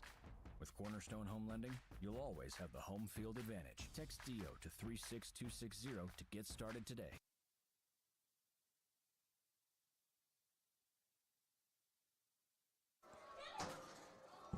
Welcome back, football fans, to Comets Football at the U on the PCSSD Sports Network. Brought to you once again by Natural State Sports. You all can follow and subscribe as well as like. And if you would, you can leave a comment for me and my broadcast partner, Carlton Schutz, on YouTube, the Mills Sports Network on Facebook as well, Mills Sports Network, or Natural State Sports, whichever one you would like to be under. We get ready here for the beginning of the third quarter. The score is 52-12. The Comets are up by 40. 1 minute left before this half starts. Let's see how the Comets keep their foot on the pedal. And Carl, I want to ask you, What exactly are you looking for this half with them being up by 40? I want to see how long that Coach Lee keeps these starters in. I'm thinking maybe the first 2 possessions, maybe 2 on offense, 2 on defense, and I know that they'll be able to set the tone here. And the Comets kick an onside kick. Looks like Coach isn't taking that foot off the pedal. Yeah, not really.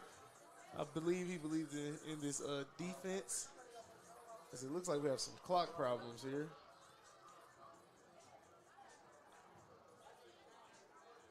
The Mustangs are taking the field. 49-yard line. Marching. They're past that 50-yard mark. And Coach doesn't take his starters out. I see RJ. I see Charlie. I see Jabray. I see Pierce. It's good to see Renard Wilkerson back in there as well. RJ is back on that field. He did go down in the first half from what looks like to be a cramp. I'm glad that he is back and there's nothing more serious than that.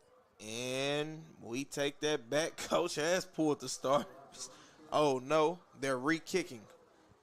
Let's see what Pierce does here. Since Coach didn't recover that onside kick, does he try it once again? Does he pooch it? Does he kick it regular with Pierce in? Kicking the ball, I do believe it will be either a pooch or an onside, as he hasn't kicked it deep yet. I do believe so as well. QJ King typically is their deep kicker, but we'll see what happens here and what Coach Lee decides to do after the change of events. And Pierce tries to kick it deep. They get it at the 30. He's at the 35. He runs backwards. He gets his field back again, and he gets pushed out of bounds at the 44-yard line.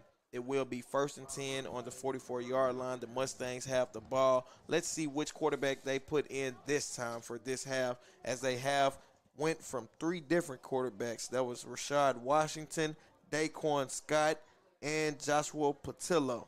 Dalen Washington, I'm sorry. And who do we have here? We have Dalen Washington starting it out. And when he's in, like I said in the first half, they use him for the inside zones. He's a handoff QB. Not saying that he can't throw. The kid probably has a cannon on him. But you can never go wrong handing the ball off to Captain Willie Murphy, as he is a running back and linebacker for your Forrest City Mustangs. Well, it will be interesting to see here if they continue to run the ball or try to put it in the air here. And he looks to put it in the air. He rolls out right. He throws a dart. And he is out at the 50-yard line. Like I said, the kid may have a cannon. He showed off right there. He threw a nice bullet. And that brings up 2nd and short. That was about an 8-yard gain right there. 2nd and 2. Let's see what the Mustangs dial up this time. If Dalen can make a play, does he hand it off here? Does he pass it on the rollout? What does he do? I hand this thing off here. You have the momentum. You have nothing to lose. Why not? And they run another inside zone. The refs blow the whistle to stop the play.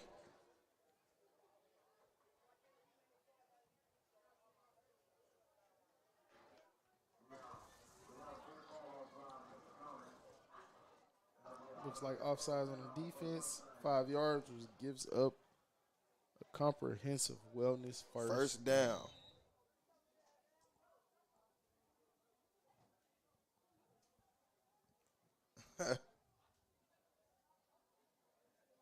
They keep Dalen in the game at quarterback. The Mustangs are on the 45-yard line. They're marching. They're knocking on that door. I feel an inside zone. Looks like Dalen walks up to the line. He audibles, and he fumbles the snap again. There's another fumble. Do the Comets recover?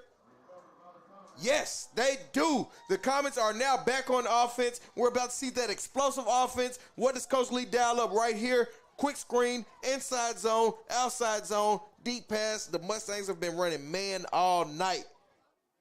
And what do you have to say? I think that this first play will show what Coach Lee plans to do in this half. If he bums away here, I'm sure that the starters will be done for the game after this possession. I would think it looks like the starters are. Rigo is still in. Pierce isn't. Jabray isn't, but QJ is. We don't see Daniel Brown on the side of Ringo. Let's see what Coach dials up here. Probably an inside zone. Keeps the clock running. Yep, it's an inside zone. He runs right up the middle. They tackle him. They spin him forward, and he picks up 4 yards on the carry. That brings up 2nd and 6 at the 50-yard line. That was number 11 on that carry. I believe that is Cameron Dunbar, a senior. When you're a senior, man, you love games like this. Games like this are stat games. You pile up the stats. You do what you can when your number is called. Why stop now? And the Comets snap the ball. It looks like he is stuffed in the backfield for a loss. That brings up 3rd and 8. And it's good to see the Mustangs defense show some fight here, Tyler, as they have struggled in the first half to keep this offense out of the end zone. They have. But right here. They did have a turnover that resulted in 6 points, so they did step up. But we'll see if they can do it here. Ringo steps back. He hands the ball off once again. And do we get a comprehensive wellness first down? Nope, we are 1 yard short. That was Cameron Dunbar again on the carry, picking up 9 yards. It is now 4th and 1.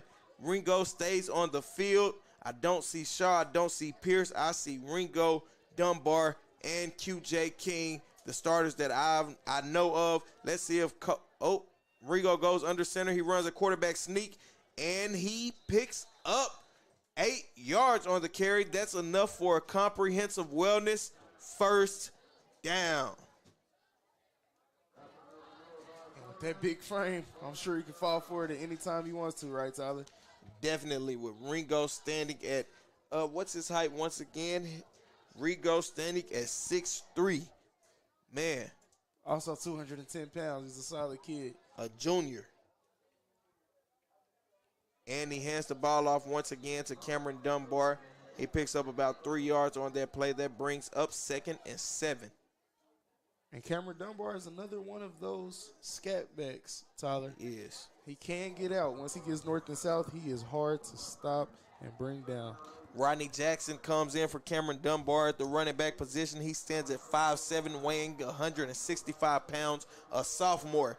Man, when you're a sophomore, you're young like this, you love games like this as well. Sophomores and seniors, you love games like this. It's your time to do something. Rodney bounces it, and he gets stuffed.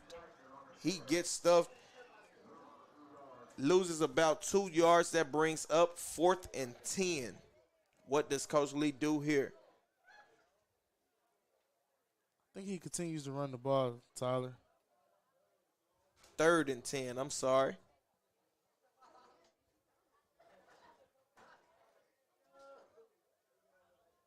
Ringo gets his offense set. Their trips right. One man to the left. He hands the ball off again, outside zone. When you know it's coming, you keep it coming. 1 yard gain on the play. 4th down in plus territory. I'm about the 35-yard line. I don't see him bringing his team off the field here. I think he just tries to run this play to perfection and sees what happens. And when you're a quarterback and you're up by a lot, I wonder how it feels to be the only starter to stay in the game. Yeah, you're just handing it off, but how does it feel to stay in that game? Got to stay composed. You got to stay engaged in the game. Ringo drops back. He looks right. He goes right. He goes to QJ King. And the pass is incomplete. Turnover on downs.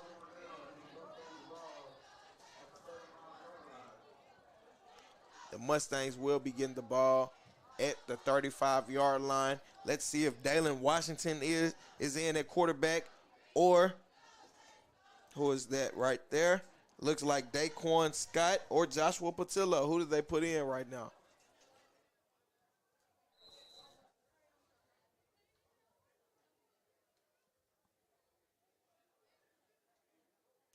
And they do have a quarterback change. It looks like Daquan Scott is in at quarterback.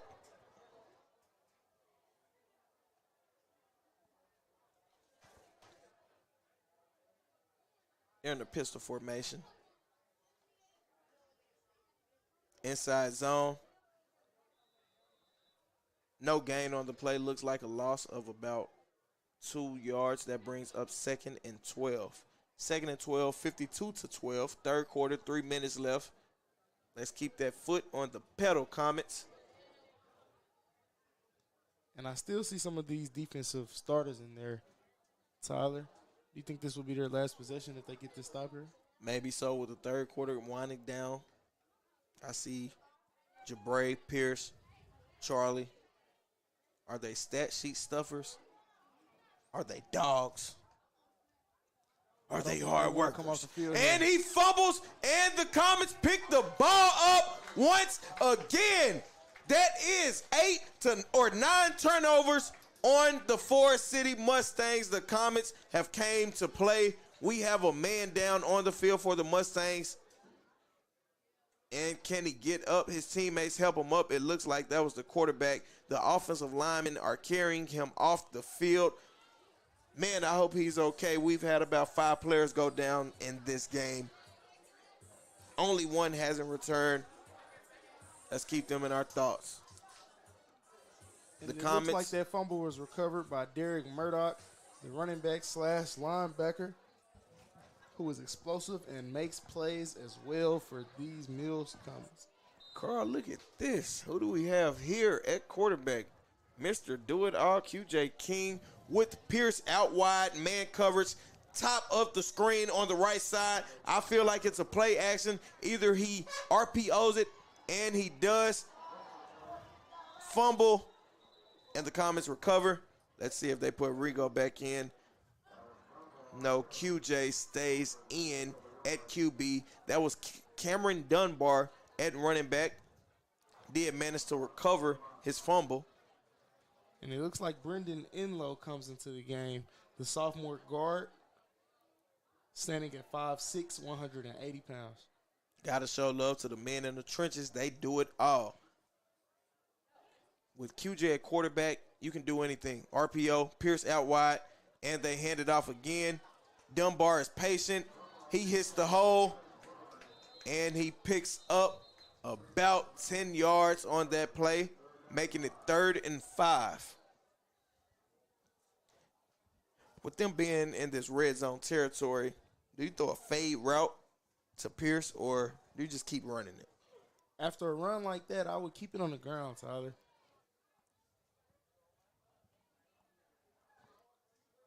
Let's see what we have here. We have trips out to the left side of the field. Handoff. Fighting for yardage and stopped at the line of scrimmage is Cameron Dunbar. Tackle by Devin Brown of the Forrest City Mustangs. And that is the end of the third quarter. The score is 52-12. We will be back in the fourth quarter. That is on PCSSD Sports Network.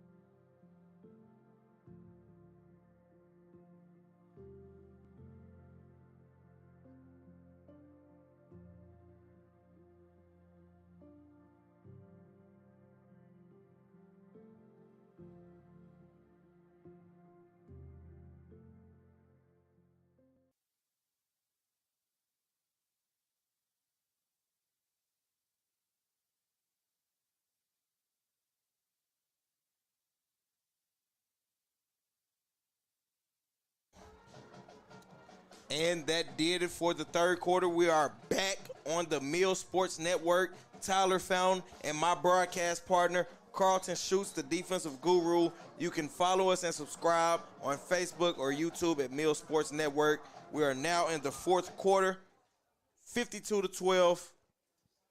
Mills has the ball. QJ keeps it. He fakes it. The RPO, he cuts up, and he gets down to the 12-yard line.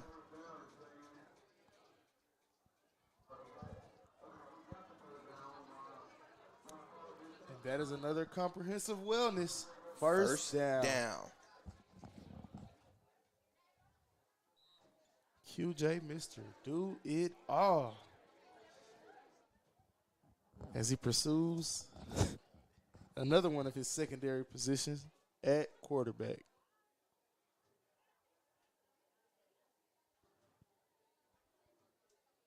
They square away here, trips right. Handoff, looks like we have a flag on the play. There's been a lot of laundry on the field tonight. It has. And I know Coach Lee will key in on some of these mental mistakes that they've been making, as they have had a lot of penalties as well as the Forrest City Mustangs. And that scoots the Comets back to about 18-yard line. QJ stays in at QB. Have trips right. And he hands the ball off for an inside zone, and he picks up about 4 yards on that play, making it 2nd and 11. They're knocking on that door, Carl.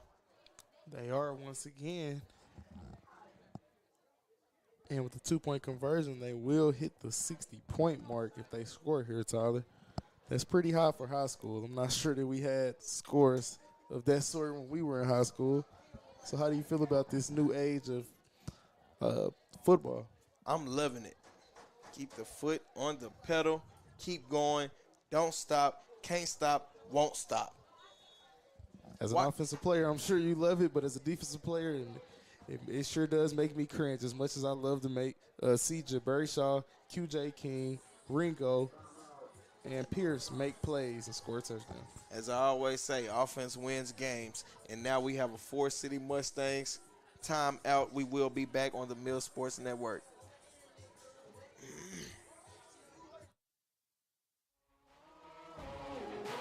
Man on a mission, I'ma get it. You know I be on a what? Yeah. You know I be on a what? Man on a mission, I'ma get it. You know I be on a what? Yeah. It's all hard, ain't no fear here. You ain't giving this to all, you steer clear. Never beat, I've been down and I reappear. You got some money on the line, you better put it here. Rolling in and doing that work. Check priorities, I'm doing that first. Checks big and I'm sure that hurts, but it's checkmate. We ain't selling short, know the work. Ain't nowhere to hide. Welcome back to the U, where we have our favorite football fans at the Mills High School. Lost my word right there. Welcome to the U, baby. And it sure has been a night for those Mills Comets. And QJ stays in at quarterback. He goes under center. Coach has lined up in that powerhouse formation. It's 2nd and 11. They run power left. Oh, my gosh. He breaks a tackle. And that's another cornerstone touchdown. And that is our captain, Daniel Brown, a senior. He's had a tremendous game on the offensive side as well as the defensive side. Coach Lee, how many nails are you going to put in the coffin? I don't think anyone is coming out of that one. And I love to see Daniel Brown play both sides of the ball. He had a great interception earlier, read the quarterback's eyes and intercepted that ball. And it'll be interesting to see if Coach Lee continues to leave in. He goes for 2. It's 58-12. They stay in the powerhouse, and they don't get the 2-point conversion as he's stuffed in the backfield by a duo of Forrest City Mustangs. And that's our first score of action here in the second half, Tyler. How do you feel about that? I know you're an offensive guy, so you like to see that. I think that score right there kind of sets the tone for the rest of the game. I don't think Coach Lee will have a sense of urgency just to score it again, but to run the clock out. But if they score, then, hey, bombs away. Bombs away for sure, Tyler. As we square right here for another kickoff. It'll be interesting to see if they kick it deep, and I'm pretty sure that they will here. Let's see who they have here kicking. Looks like Pierce again. Coach has done a lot of change-ups. QJ went from kicker to quarterback. Pierce went from receiver to kicker. If he onsides this, Coach is letting a statement be known to everyone. He's here to win. He's here to stay. He's here to play. Let's see what we do. And they pooch kick it towards the sideline. Ball is caught on the 30. He runs all the way across the field. Reverses fields. He's still going. He is now at the 50 as he cuts, and he gets brought down at the 45-yard line.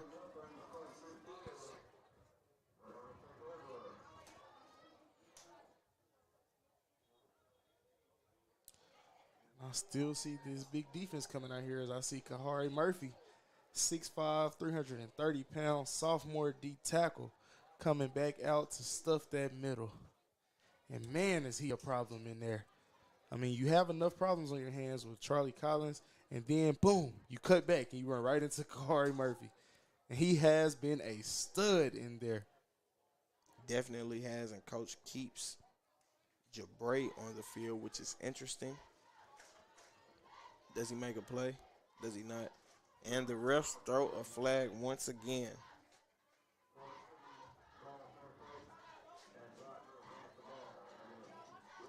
Flag on the Forrest City Mustangs. I believe he called a fair catch and still took off.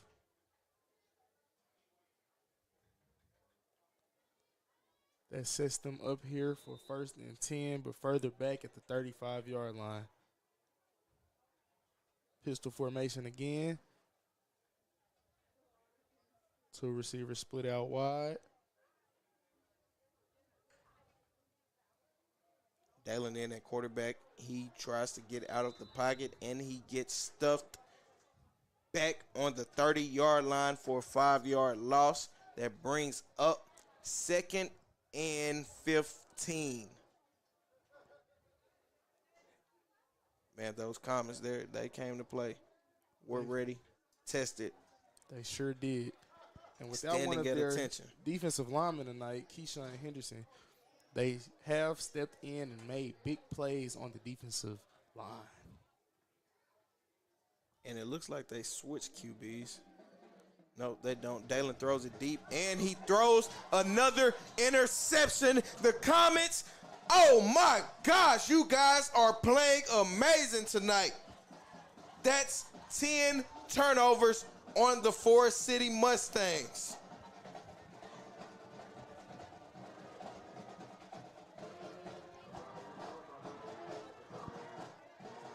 On that interception, it looks like we have Nicholas Ward, sophomore, 5'7", 155 pounds. We see you, young man. You have a bright future ahead of you if you're out here making plays on Friday nights already as a sophomore. Definitely. Does QJ stand at quarterback?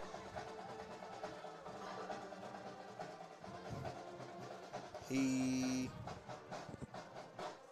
does. With Pierce out wide. Does Pierce get any action on this drive, or do the coaches continue to run the ball? I believe they will continue to run the ball, because why not? And I think we have a running clock here regardless, Tyler, with the mercy rule in effect. Yes, with QJ lining up under the quarterback. Oh, my gosh, I said coach might not try to score, but if they do, then they do, and that's enough for another comprehensive wellness first down as Cameron Dunbar gets the run, a power right on the right side of the field, picks up, oh, wait, not a first down, it's 2nd and inches, man. That's a tough spot there, Tyler. I thought he picked up that first down. And they finally change it. Once again, it is a first down. It's 1st and 10 on the 32-yard line. They're knocking on that door once again. And I'm sure Cameron Dunbar is itching to get in that end zone, Tyler, as he is a senior, as we mentioned, 5'8", 165 pounds at running back. QJ does it all. Crown that king. Yeah, he likes that one. We'll be hearing much more of that this season, I'm sure, Tyler. Crown that king. And the Comets stay under the center. QJ hands it off. Power left. Daniel Brown tries to stiff arm a defender and is brought down on the 40-yard line, losing about 7 yards on that play. That brings up 3rd and 8 acre.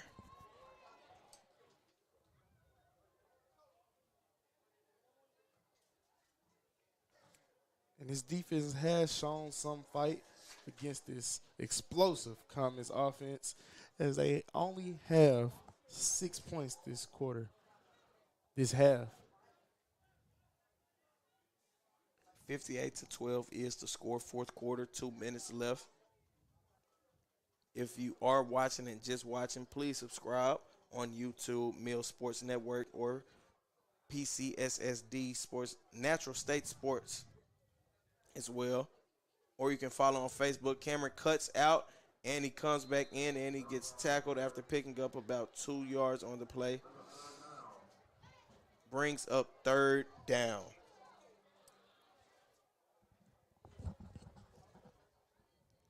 A minute and 50 seconds left, Tyler, as we see this clock wind down. What are some of the key takeaways that you've seen today from the Mills Comets offense? One thing I could take away is how explosive they were. That's one thing. They can hit you with the run. They can hit you with the quick screen, the fake quick screen, go deep. They have athletes everywhere, Carl. But they played together as a team today. And Coach stressed that. When he talked to me, he stressed that playing together as a team is what will help them win. And they did exactly that tonight. I agree, Tyler. As this time rolls down, like my partner mentioned, please do subscribe and catch us all season on the best show in football at Mills Sports Network and Natural State Sports. 1 minute left. Does Coach call another play? Does he let the clock run out?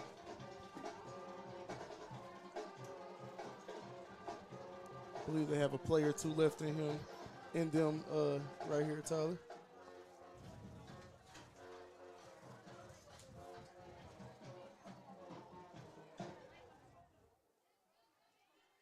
And QJ takes a knee, and that will do it for tonight's game. Celebrate, celebrate, celebrate. And we will be back with the score, 58-12. That's the end of the game. The Mills Comets defeat the Forrest City Mustangs on the Mills Sports Network.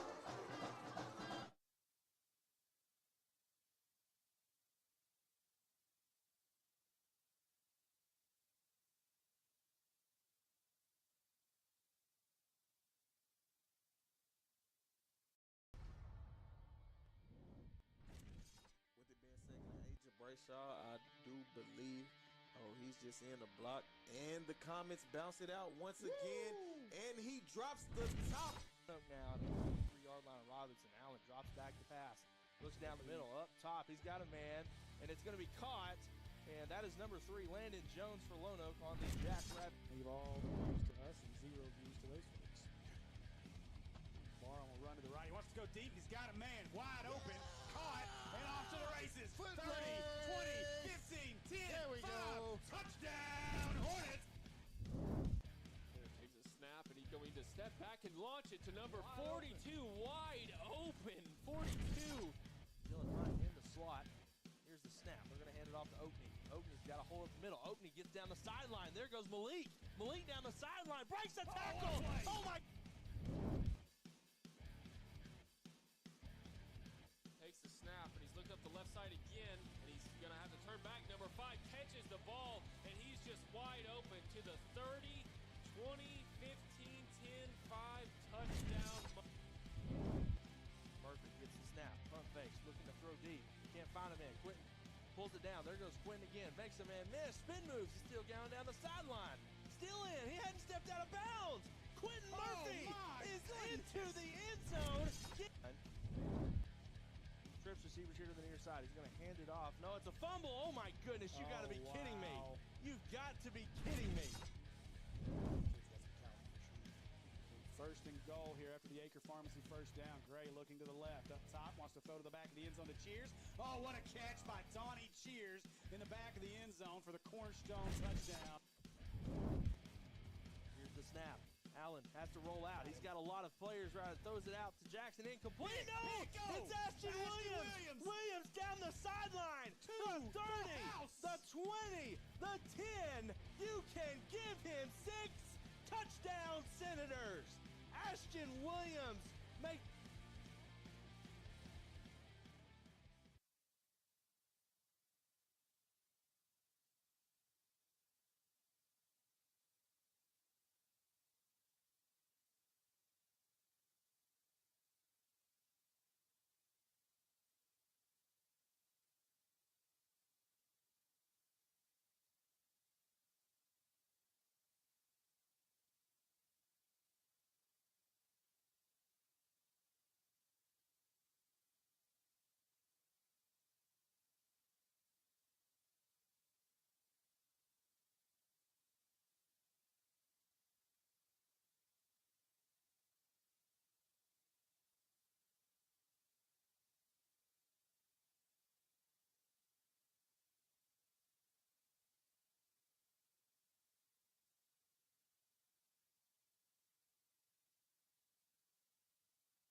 And we are back. We are about to get an interview with our player of the game, Jabray Shaw.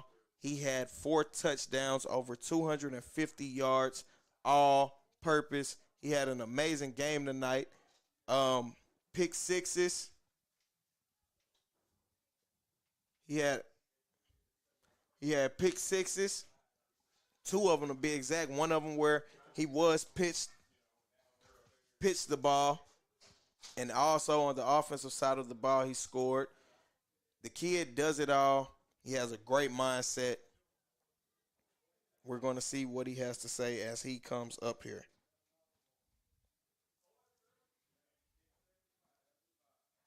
And if you would like to see scores from the other side on other teams, you can also go to our sports network for the Maumelle Hornets Sports Network, Mills Comets Sports Network, of course that's us, the Robinson Senators Sports Network, and the Sylvan Hills Bears.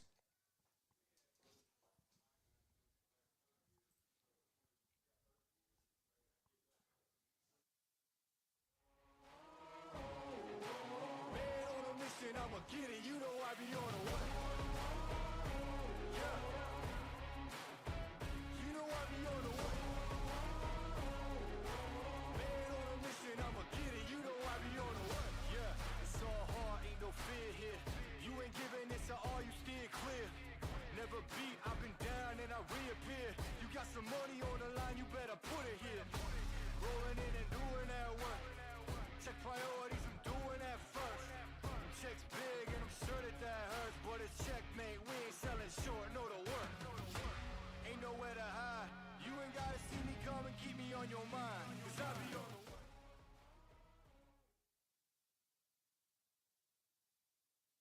You just need him, right? Yeah. Well, I got you too, Coach. No, good. Hey, Brett. Good job, man. Reg, appreciate you, man. And we are here with the player of the game. We have Jabray Shaw. You played an amazing game tonight, man. Balled out on both sides of the ball, offense, defense. What exactly was going through your mind tonight's game? Tonight's game, it was the first game, so I always came out with a lot of energy. Now we just on the mission this whole year. We taking it one step at a time. I'm gonna do whatever it takes for the team to win. Yeah, and you did tell me the other day that you were going to do your part to help get this ring. Right. It looks like you and the guys are setting that tone early. Coach didn't want to take his foot off the pedal, but man, wasn't that you on that pick six where it got pitched to you right there? What went through your mind right there? Were you expecting that? How did you feel? I mean, when he caught it, I was saying, flick it, flick it, flick it. I said it like 12 times. Yeah. He finally heard me, and when he got in my hands, I already know where I wanted to be. You know where you're going. I feel that, man. Well, you played a great game tonight. I just wanted to ask you those few questions, and we look forward to seeing you ball out this season. Thank you.